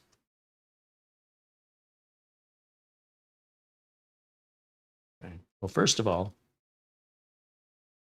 I got to be careful not to let the fan wire get in the way of the fan.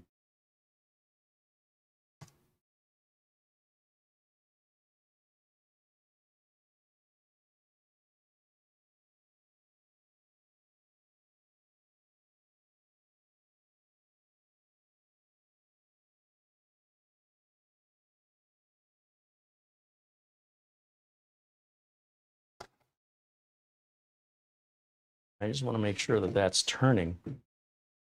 That the wire for the fan really needs to be taped down. And because I'm live, I don't want to mess with it too much. So I just want to make sure it's spinning.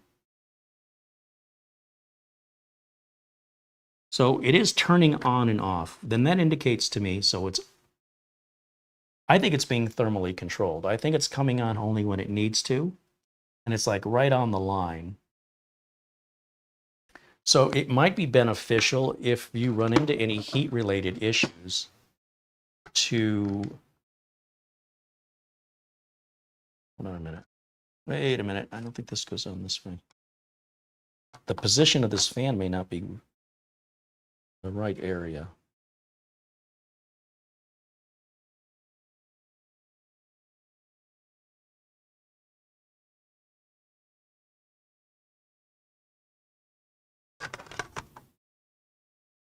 I might have the lid on backwards. Let's try that.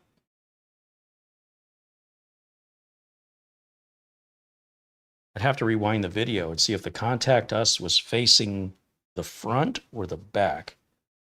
I'm just going to put a couple feet in here just to hold it in, because you don't want this to block the airflow. The feet are very important to lift it off the desk so we can get some air underneath of it. Let's see if that makes a difference. Let's go back to screen.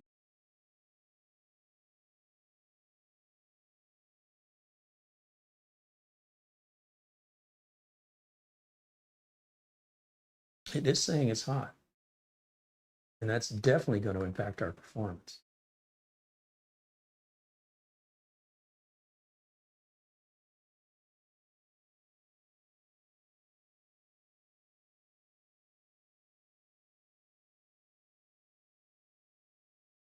So what ends up happening if you're doing a lot of data transfer, like in this case when we run Crystal Bismarck, if there's not good cooling in these mini PCs, then what will happen, and it also depends on the drive too, but you'll see the next number, like if we stop this and start it again, it'll just immediately drop in half because it got too hot.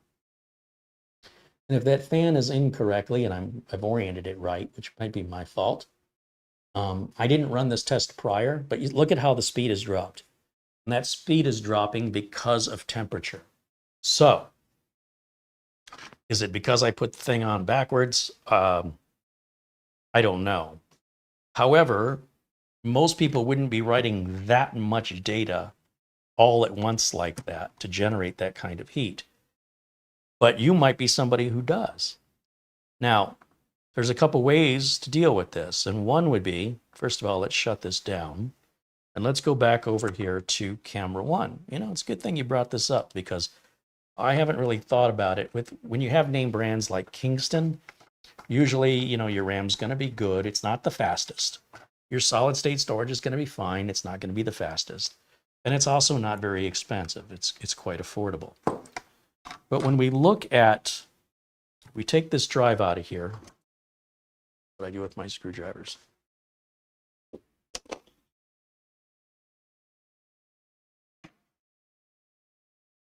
Just so you know, if we take this drive out,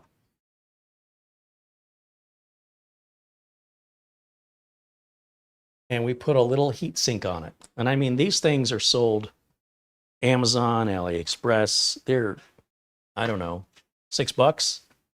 I've got some around here somewhere. Bear with me. Studio B has been cleaned up, and now I can't find anything. Some mini PCs come with these little heat sinks. What did I do with them? Where did I move the heat sinks, Carey? Hold on. I'm looking. It's live. I have a bunch of heat sinks somewhere.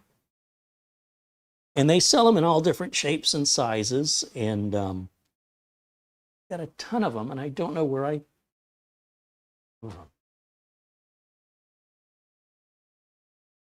Be in my review stack. No, not in my review stack. I just moved them the other day. How can I think I have about 30 of them of varying design. Oh, here they are. Okay, let's see. We want just a basic, simple, cheap heatsink. These sell for nickels and dimes. I mean, they're super inexpensive. I just dropped my microphone. Hold on.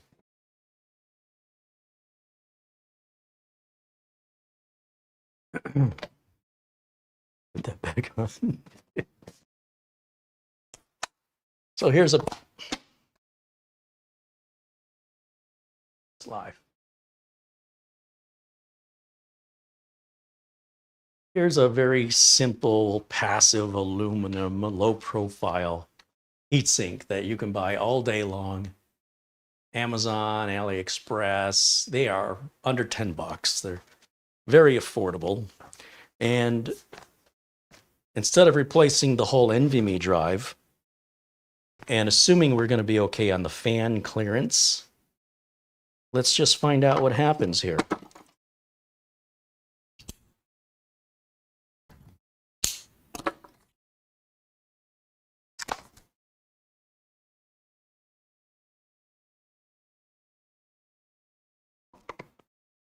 Oh, this is a little different. So basically what you get is you have these two halves, which I'm going to separate, which should easily separate. But it's had a rough life in shipping, apparently.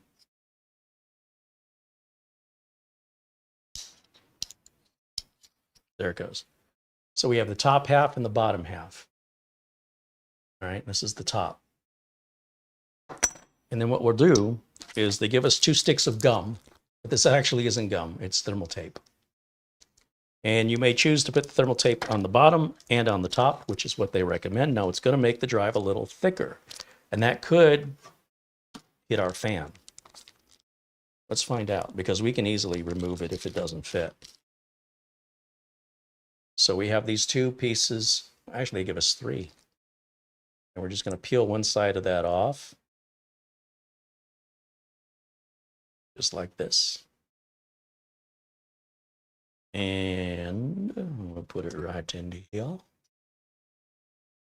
Yeah, I wish I would have run that test before I took it apart, because now I'm not sure that I'm not responsible for that. So before you blame AceMagic, it might have been me.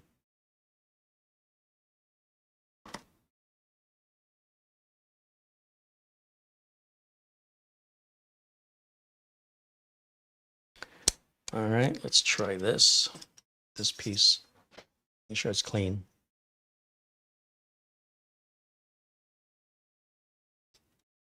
Might hang out a little bit, but that's okay. And then there's a little moon cutout shape where the screw goes through. And of course we have to remove the top piece of tape. If you don't remove the tape, it's not going to do its job. And there's tape on each side of it.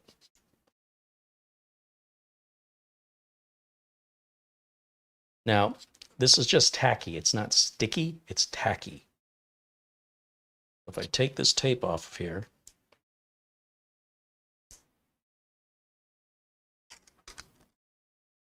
okay, then I lay the M.2 drive in here with the,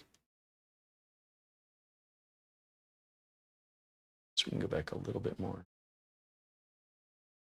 Right about, just so it aligns with the back of the heatsink.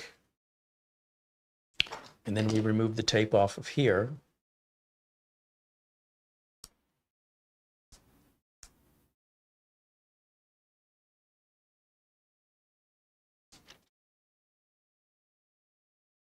And again, there's a cutout there for the screw that holds the M.2 drive down.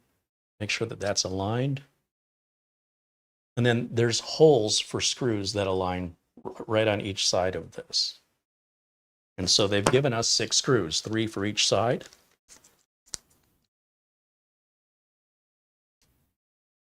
And they even include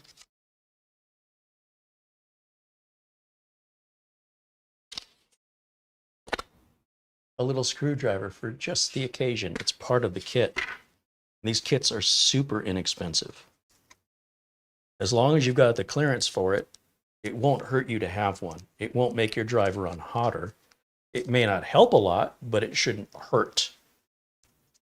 And it could completely change the cooling dynamics of your M.2, which may be more to do with your airflow of your case than with the M.2 drive itself.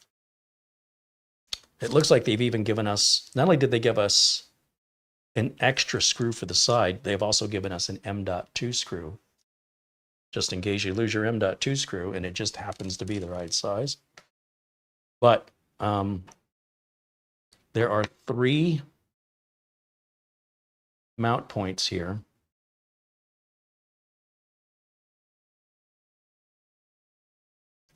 One,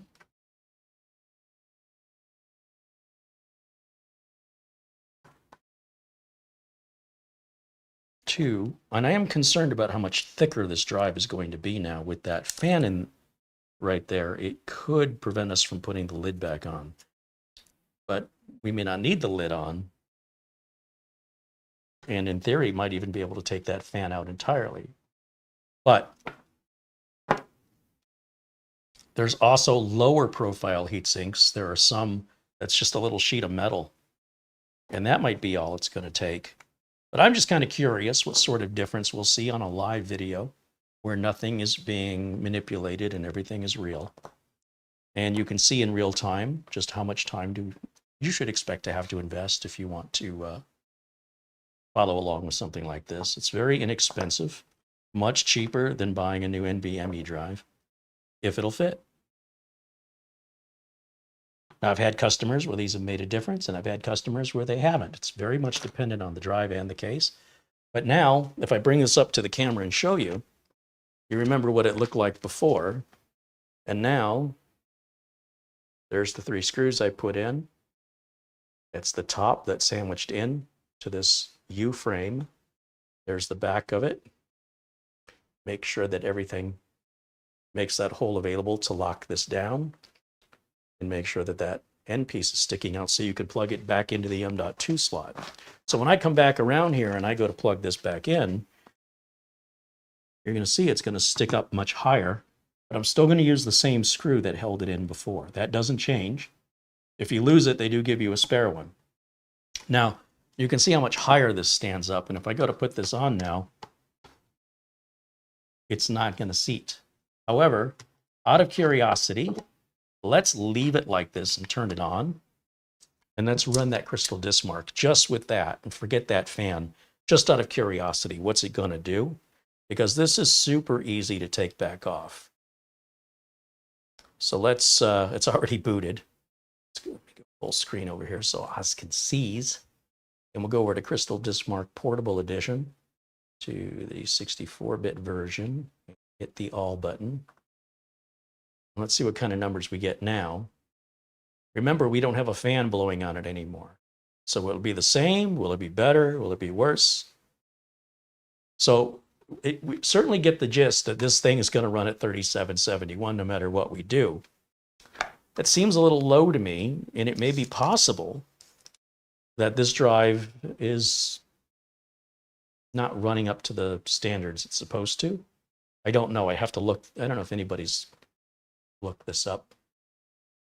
Let's generate some heat and see if this bogs it down back to 2200 again, like it did before. Like, you know, we're right around 3700, which is just barely Gen 4. I mean, just by like 5% over Gen 3. And let's let this heat up. We're 5 of 5. And then we'll go over to the write speed here and we'll see what our write speed is. I'd imagine if it's going this slow, the write speed's probably going to be similar. And when I say slow, it's slow for Gen 4. Yeah, these are Gen 3 speeds on the right side, but these are Gen 4 speeds, just barely on the read side. But it's also possible heat is getting us right now. So to determine if it's heat, I'm going to stop and restart this test immediately and see if this number here falls into the 2000 range. If it's falling in the 2000 range, heat is getting to us and it's causing the drive to slow down. But look, it's staying up there. So with that heatsink, it's staving off all the heat, because when I did this exact same test before, it got hot that fast. And that may indicate that we have a failing Kingston drive. Now, these Kingston drives are the only ones I've seen that will fail in this way. And it's not really a failure so much as it's not operating the way it's supposed to. If we look this model number up, I suspect it's probably a much better performing drive if we swapped it out with another Kingston drive. Let me see if I have another Kingston.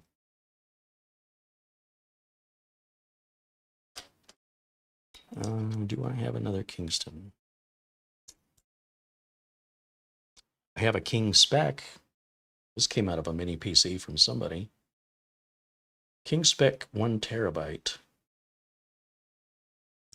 So I'm kind of getting the gist that I think we might be dealing with a Kingston drive that is not operating properly. And unfortunately for me, I have seen a number of different mini PC manufacturers using these Kingston drives, where the same exact Kingston drive runs at twice the speed or a good 30-40% more. And I sent one back to Paladin. I sent one back to Minis Forum. I've sent one back. Did I send it to Minis Forum? I sent one back to another manufacturer, and they replaced it with the exact same drive, and boom, it was fine. So there was something where the drive is working, but it's not working at the speed it's supposed to. So I have this generic King spec drive. All right. And just for the sake of experimentation, let's shut this down. And this back over here. I might have another Kingston drive to test, but let's not do that for right now. Just take my word on it. It's that Kingston drive is not running like it should, and I see this. This is the 4th time I've seen a Kingston drive do this. And it's not the manufacturer of the mini PC, it's the Kingston it's Kingston. It's causing this. And I don't know why nobody's talking about it, but now this is the 4th one. And if you hadn't asked this question, I wouldn't have figured this out yet.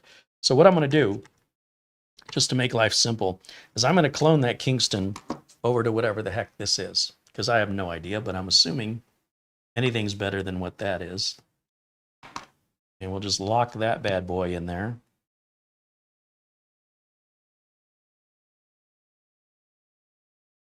And then we'll run Acronis and we'll tell it to clone from the first M.2 to the second M.2. Should be that easy.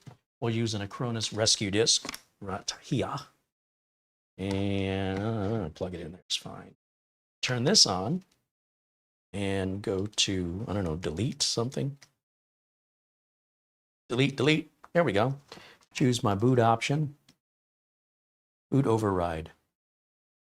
Now this is telling us we can boot to that NX1. But where's my USB boot? Oh, right there. Let's boot to that. And then let's use Acronis and let's clone the Kingston to that King spec generic no-name brand. Because this is just a Windows install, it shouldn't take but like 3 or 4 minutes to do this. In fact, it'd probably take longer to boot to Acronis than it will to clone it. And again, this is just unique to Kingston. I've never seen this happen with any other NVMe drive. Even NVMe drive companies I've never heard of. It's only Kingston that exhibits this behavior, and only on some of their drives. And all I can tell you is when I send the drive back and I get a new one that looks exactly the same with the same model number, it performs much better. And they never tell me why. So I don't know, but it does seem like if I was a mini PC manufacturer, I would be staying away from Kingston. Let's clone, automatic. And we're going to go from the Kingston drive. So I got to go full screen here, so I can't see everything. Okay, so NVMe drive Kingston. Next. Oops, clone. The screen's just a little too big. Hold on. Let's do it like this. There, it's better. Automatic. From the Kingston. You'll see the Kingston's the same size as this NX, whoever makes that.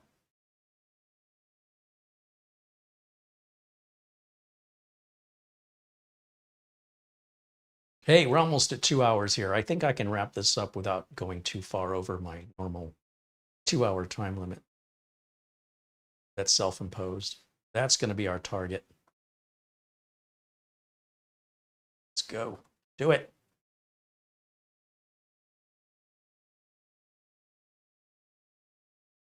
You know, you can get a discount on Acronis, by the way, for the rest of 2024. Our friends at Acronis are offering you 30% off and a free copy of Acronis Cyber Connect, the remote software, if you buy anything above the cheap version. In other words, there's like a home version, and then there's like a small business, and then there's like an enterprise. So if you buy anything but the cheap home version, not only will you get 30% off, but you'll get a free year of the Acronis Cyber Connect remote software. And we're going to review that in the future. I've never even seen it or played with it. I use Instant House Call, which of course you can get a discount on as well. And all of these programs have free trials if you wish to try them for yourself.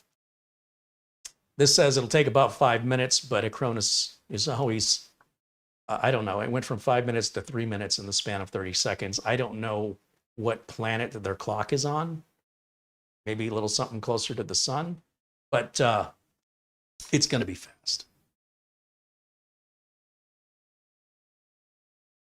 Look at that, all over a question about the NVMe. It took us right down a rabbit hole, but I'm glad it was asked. I don't remember who asked it, but I thank you for asking it, because these Kingston drives are known for this. And I don't have a problem with Kingston RAM, but I stay away from Kingston branded storage, whether it's USB, NVMe. If it says Kingston, I run from it. Now, when you order these machines, unfortunately, they're coming with Kingston. I'll have a talk with AceMagic about my experience with them and lead to some online resources, and they can decide if they want to keep that as their choice of storage provider. That's it. We're done. So with us being done, at this point, let me go back over to camera one for a second, because I want you to see what I do from this point forward.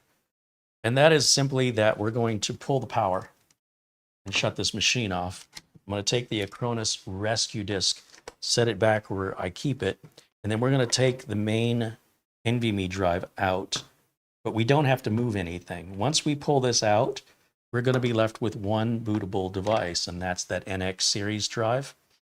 And I'm just going to leave it like that without the fan on it. Plug it back in and turn it back on, and it should look exactly like it just looked. So let's go back over to our HDMI input and see if it boots. I don't have to go into BIOS. I don't have to tell it anything. It should just work. I'm a king of simple. I love simple. And this should boot up and look exactly the same.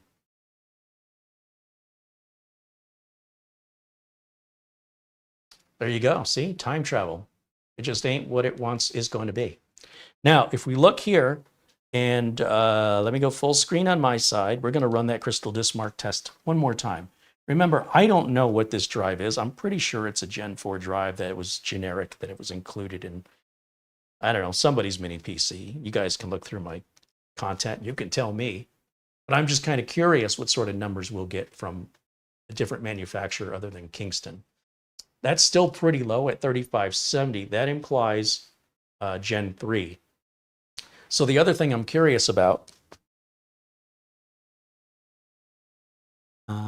is if both M.2 slots run at Gen 4 or not. So I'm going to stop this because I'm suspicious. I'm going to shut this down. And now I'm going to move this drive over to the slot to the left just to see if one slot is Gen 4 and one slot is Gen 3, because it doesn't seem like they're volunteering this information to us, or if they are, I've overlooked it, which, you know. And it doesn't say, oh, it does say, it says Gen 3 right on it. This was a bad example. All right, let's clone it again. I'll tell you what, this time we'll put it here. That's the thing about cloning. Unlike VHS tapes, when you copy them, each copy degraded. Let's not mess about. Let's go find ourselves a Gen 4 drive. And, you know, you can get a drive with a built-in heatsink where it's going to be lower profile if you're concerned about it. But I don't really think it's necessary. I think it's just that Kingston drive. And I want to prove it. So let me look through my stack of drives and see what I've got. Because I've got a lot of drives I pulled from other machines. And the problem is, a lot of them don't tell me if they're Gen 3 or Gen 4 unless I pull it brand new out of a box. Okay, all right, here's an idea. I have a Kingston drive that I pulled from another build. So just for fun, let me show you what I've got. And I can't remember why I pulled this. I don't know if this is another Kingston drive that potentially has issues, but it clearly says, oh, it's only a 256 gig drive. That's probably why I pulled it, because of capacity. Never mind. Let me find something. Gen 4, 1 terabyte. What do we have that's cheap? Oh, I've got stuff here. Let's see. Well,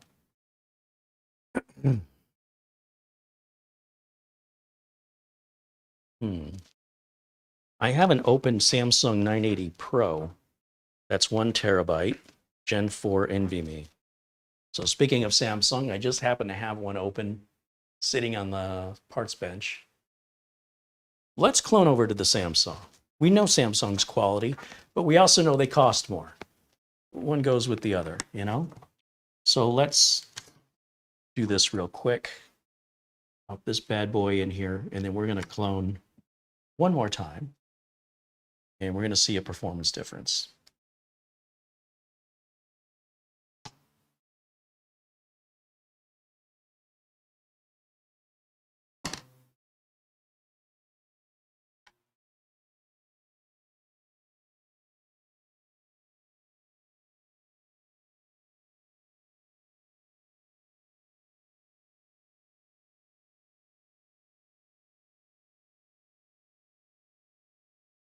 So in this case, I'm going to take back what I said about drive speed because the drive's not running at its proper speed.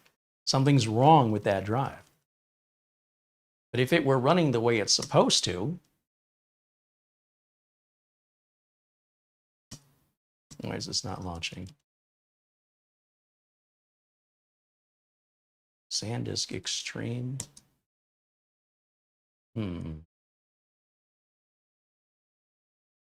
Maybe the Samsung has a boot on it. Let's see.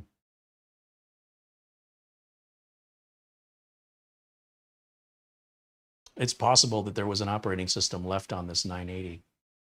Yeah, it appears that way because now it's loading drivers. Obviously, we're not going to get the best performance without all the proper drivers installed, and a clone would be ideal. And the reason it wasn't booting from the SanDisk is I realized I just plugged my utilities flash drive into it, not my cloning flash drive. And so what we're looking at now is a different machine that was AMD based. But just for grins and giggles, without any drivers, how does that impact our drive performance? Let's see.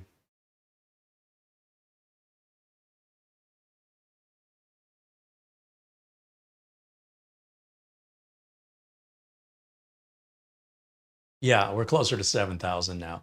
So here's what I want to do. I'm going to close all this out and I'm going to shut this down because that is the wrong driver setup. And I need to grab the proper flash drive because the utilities flash drive is not bootable. And then I'm going to plug it into the front, turn this back on, and then start hitting delete so I can go back in the BIOS. And this time, I'm going to go over to SanDisk right there. And now that should take us to Acronis. And we're going to clone from the NX to the Samsung. We'll take the NX out and we'll boot. And then everything will be the same and we can run our test one last time. So in that case, you know, that Kingston drive shouldn't be running that slow. That should have been around 5,000. Something's wrong with it. Just so you know. And to go from 5,000 to 7,000 isn't going to make much difference noticeable to a human being unless you have some very specific resource IO intensive tasks. For most of us, it wouldn't impact us. Would it be worth it to pull that Kingston out if it were running properly to upgrade it to a Samsung? I'd say no. For most people, no. Tools. We're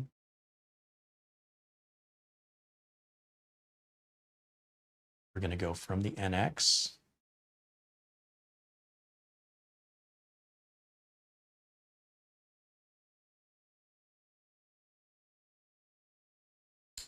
God, Acronis makes this so simple.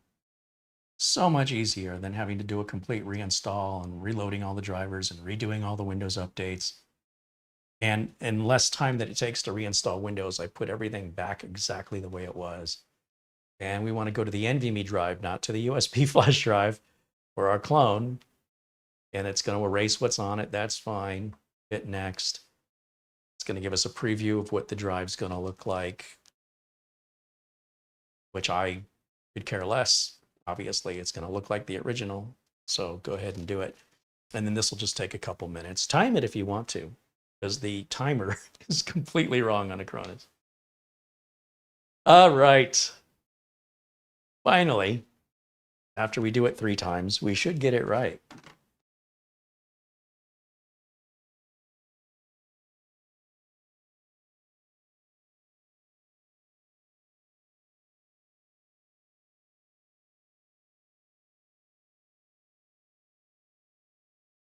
Just looking through the chat while we're waiting here. No, Samsungs are good NVMe drives. It's just that if I could buy this bare bones and put my own RAM and storage, I would use probably Crucial or Team RAM, likely Team. And then I would use Samsung, Western Digital, or Feijing or MoveSpeed for my drive.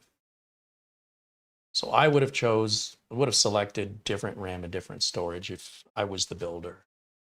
But there's nothing, if this was running the way it should have been fine. But that's a Kingston problem. And it's universal across any device that uses Kingston. There's a number of drives, not all Kingston drives are impacted by it, but I've seen, this is now my 4th one with the exact same problem. So you can imagine how I feel about that.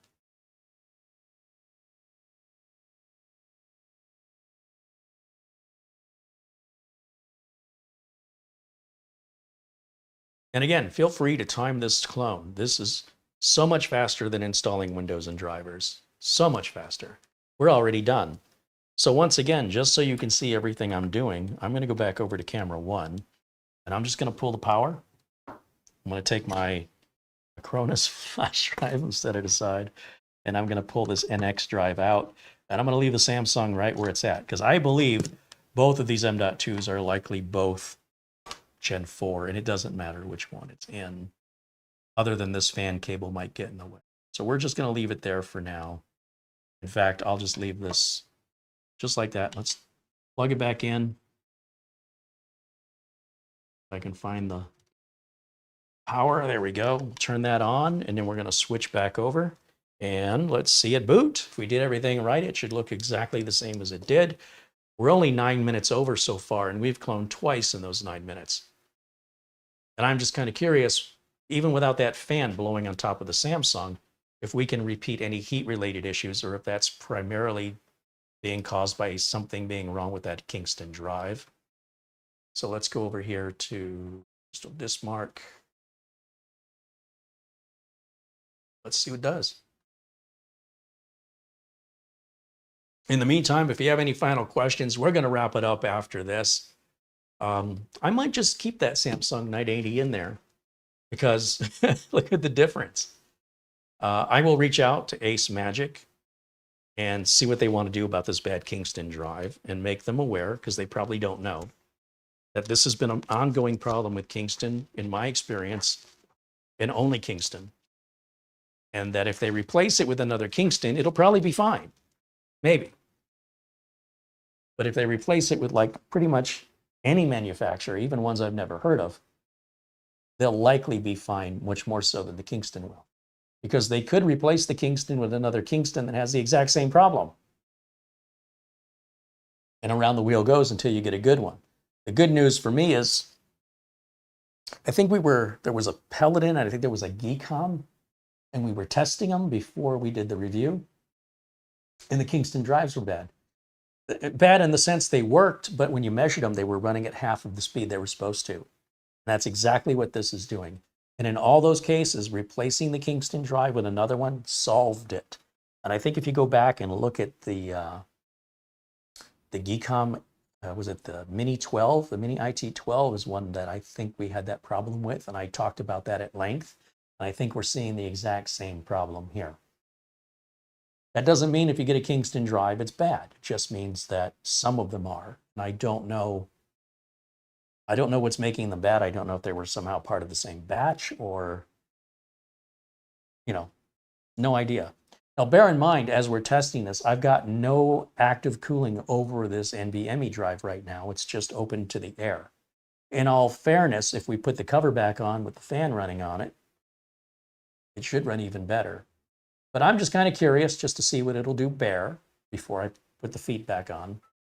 And then with regards to the heatsink that I put on the Kingston, that's coming off because that's a waste of a good heatsink that I can use on something else that can appreciate it. Let me take a quick look in the chat room.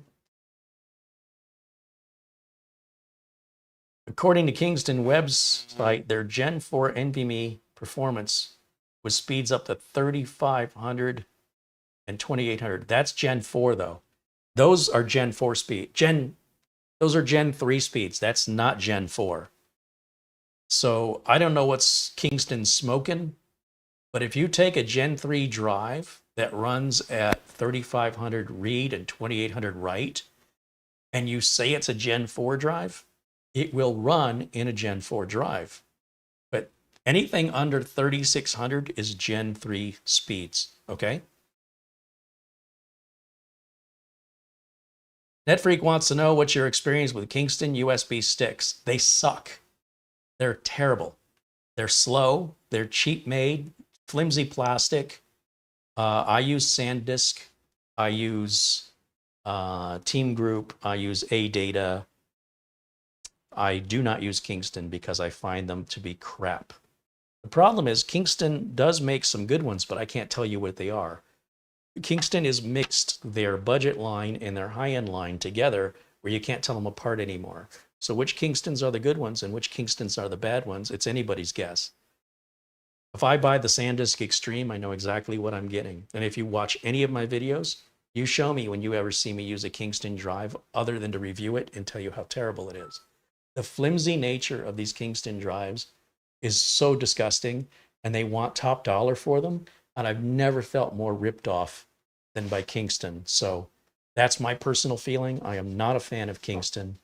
And when it comes to building computers, you do not see me ever using Kingston parts. Hello, everybody. I made it. Welcome in. Just in time for close-up work.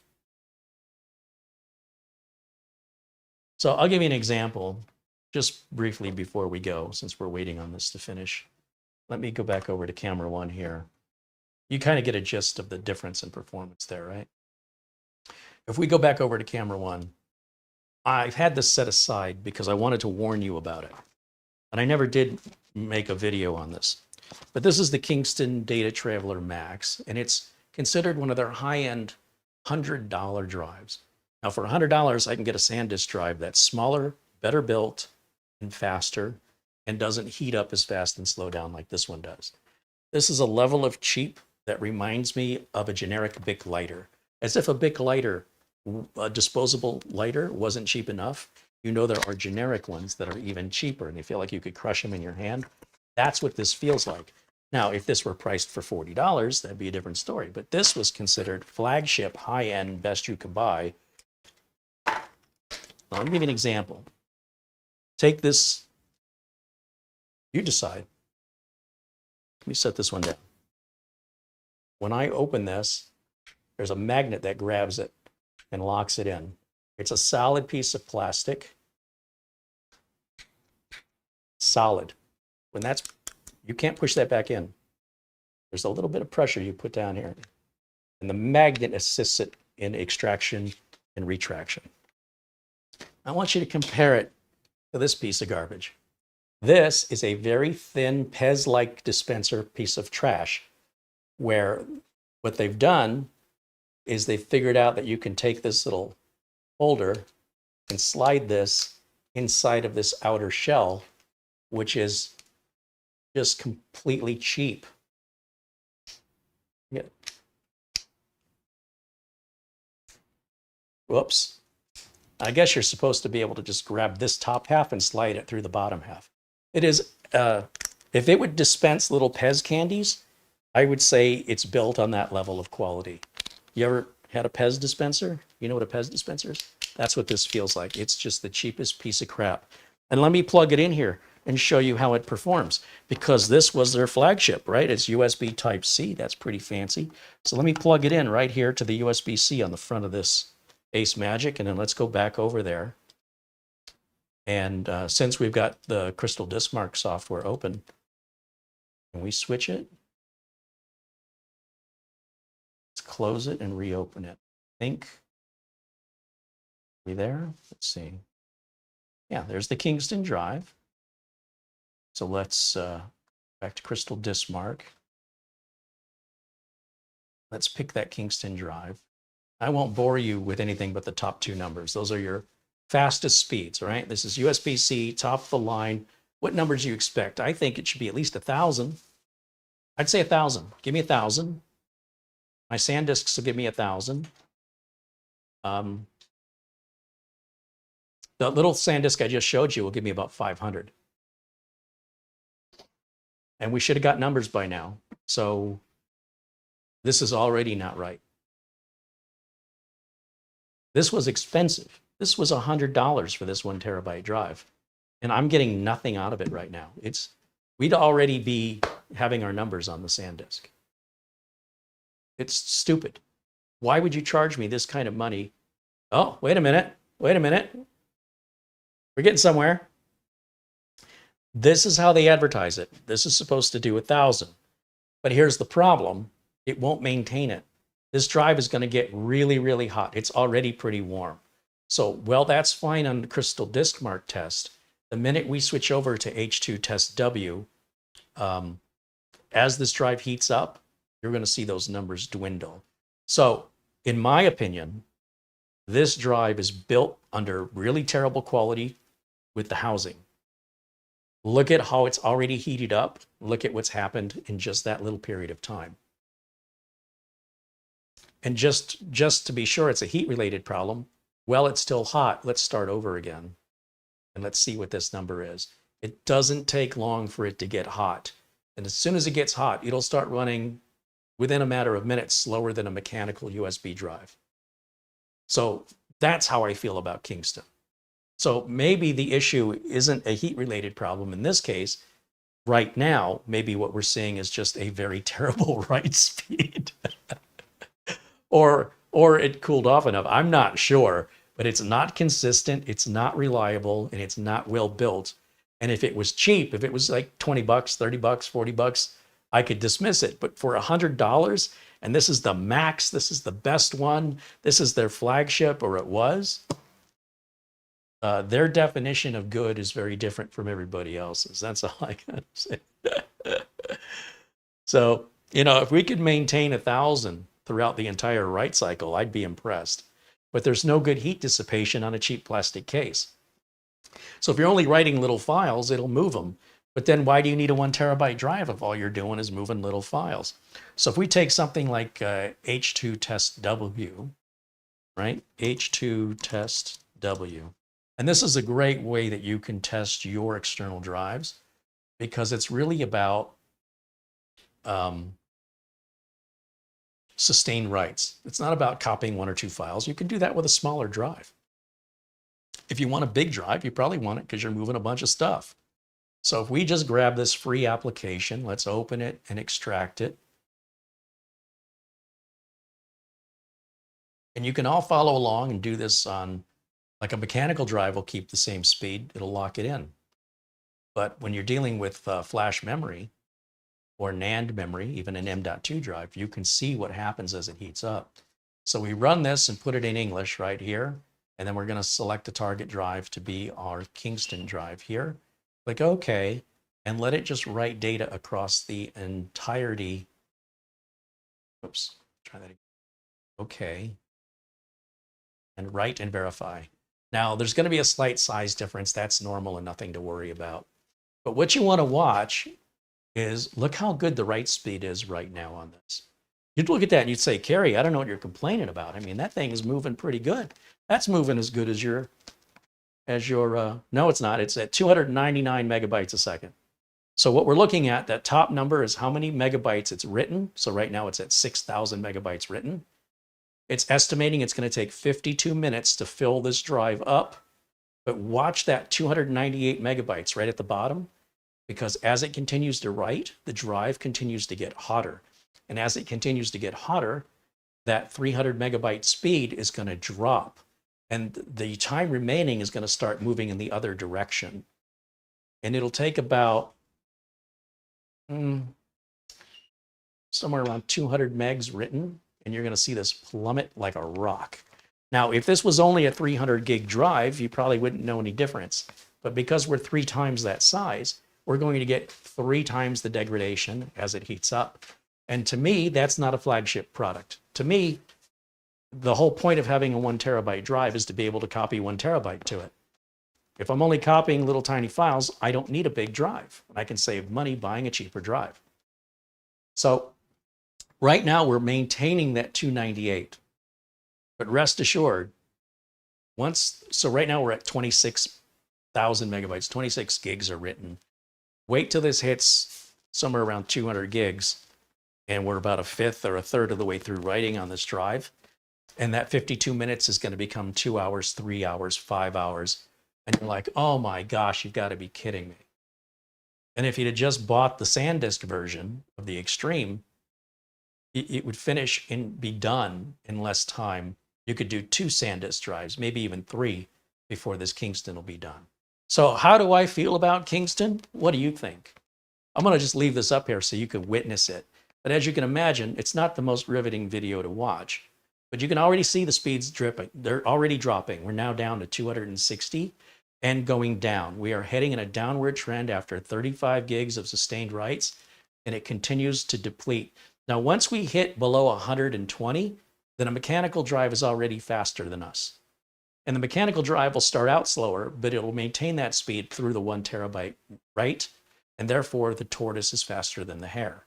This is a tortoise versus hare story, and this is Kingston. So you watch that number now, we're at 229, 228, 227, 226. Every single time it writes, it's getting slower, and the time remaining is growing. And we're only at 37 gigs of 1,000. Think about this. This is their flagship. This is the max. This is what Kingston proudly puts its name on as their top of the line product. I'm just saying. Just saying. You're witnessing it, right? You guys do see this.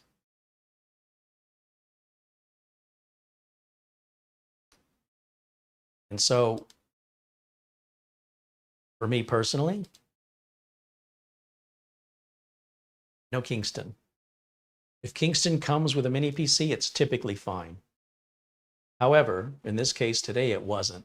The RAM seems fine, although I haven't run memtest on it. I've never had a problem with Kingston RAM, but the Kingston NVMe drives have been a constant pain in my butt because it keeps me from getting things done.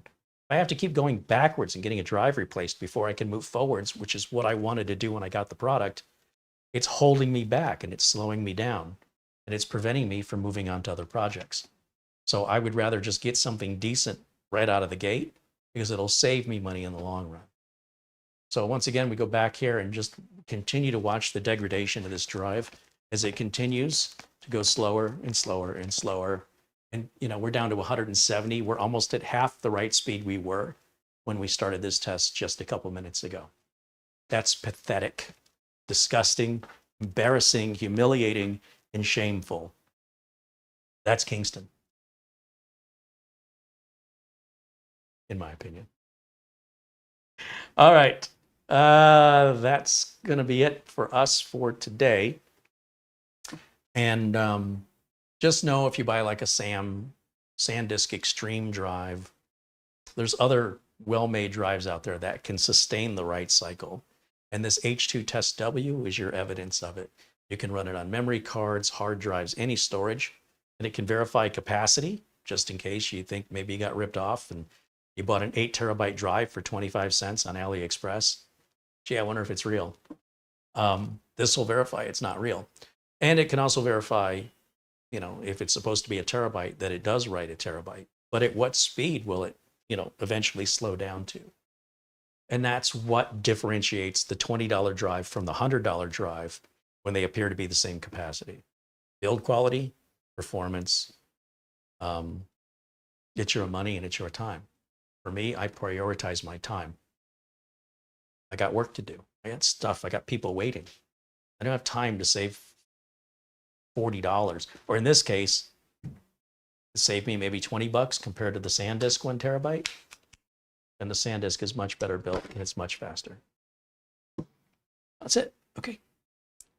I think that's going to wrap it up. Let me just quickly, let me look in the chat real quick and check the phone real quick. And we're going to say goodbye.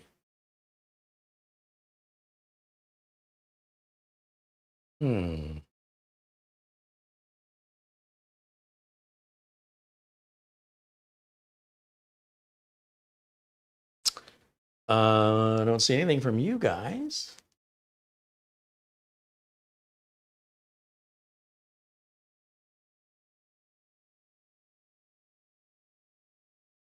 Craig Lilly became a supporter, right on. Looks like Craig's been a supporter for a while. He's got a 12 badge. And Ben Laird says, got to give Carey 5 stars for persistence. The difference between a hobbyist and a professional. Yeah, well, what can I tell you? Customers are cruel. If you don't get the job done right the first time and quickly, they're going to not pay you and they're going to let somebody else do the job. If you want to stay in business, you have to keep moving at a fast pace and you've got to do it right the first time. And if you screw it up, you better fix it quickly or you're going to lose the customer forever.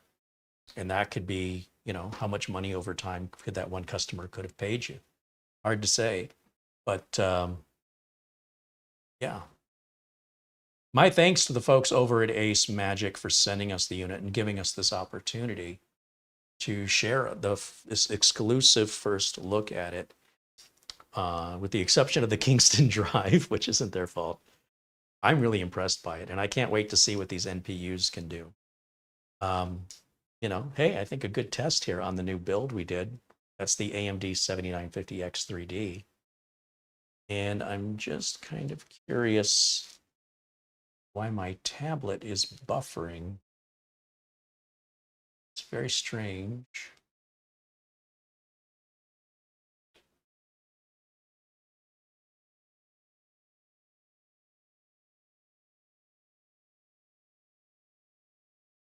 Very strange.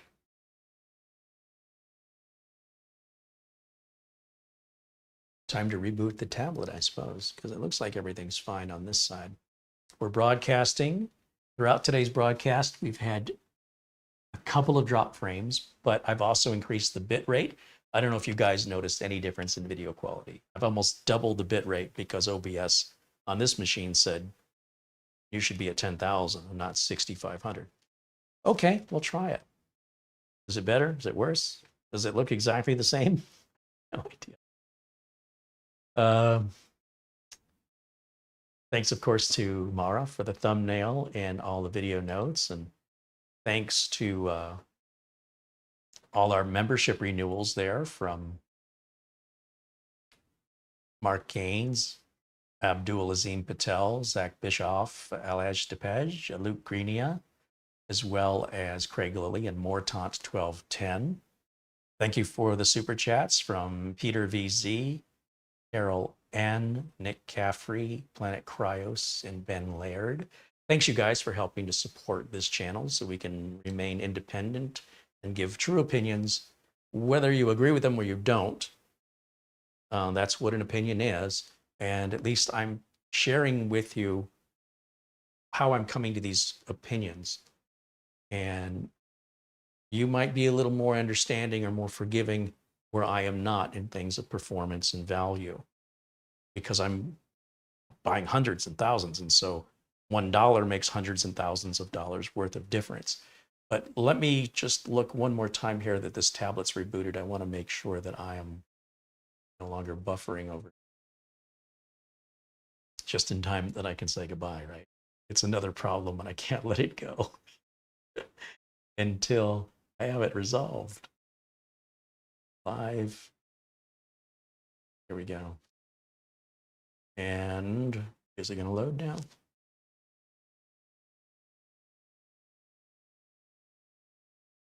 It's really slow.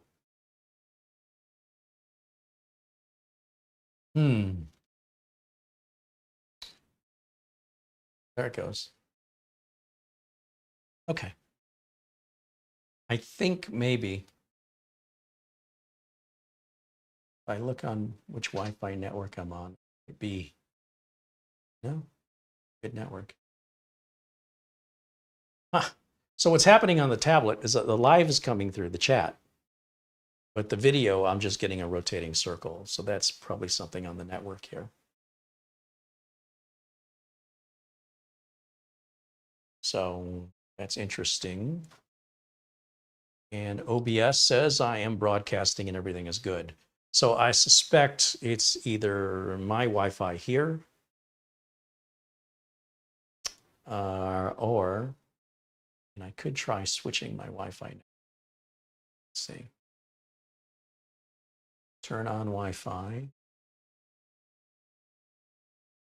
And well, see, now it's connecting me.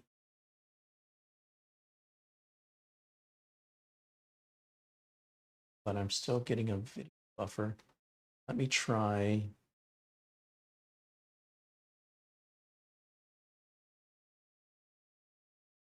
Just for grins. This is probably something I need to do off.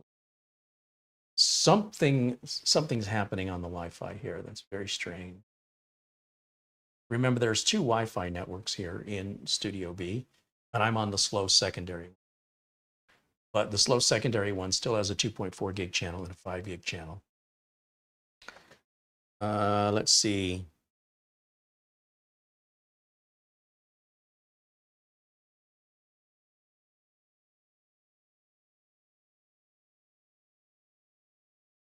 I'm just curious if switching it to the 2.4G will make any difference.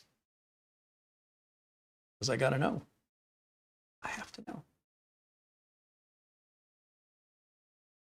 It's not. That is weird. That is really strange. Try. One last thing. Let's close it all out. Close. Close. Close, close, close, close everything. Reopen YouTube. No. So when I open YouTube, it just took me right back where I was. And I wanted it to reload. Quality is a 1080p. Play.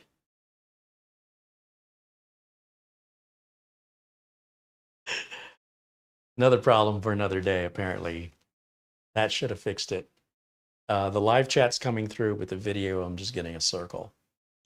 And yet OBS says everything's fine. The YouTube ingest server's taking everything. So I'm assuming everybody can see me. I just can't see me. It's very strange. So I guess I'm the lucky one. Oh, we've got all the information on this unit available in the video notes below the video. And I can't wait to give you some examples of what having a neural processing unit does versus not having one when we utilize software that has NPU enhancements. I assure you, you're probably going to want one. And we're just now getting our first taste of it. It's only getting better from here. So yeah, my video just updated for like 3 seconds and it stopped again. Something's happening over here. It's really bugging me. I'm going to turn my quality down to 240p. I wonder if it's not helping. What are you going to do? All right, guys, thank you so much for hanging out with me. That'll wrap it up for today. Thanks for the contributions, your membership. I hope you enjoy the rest of your Sunday.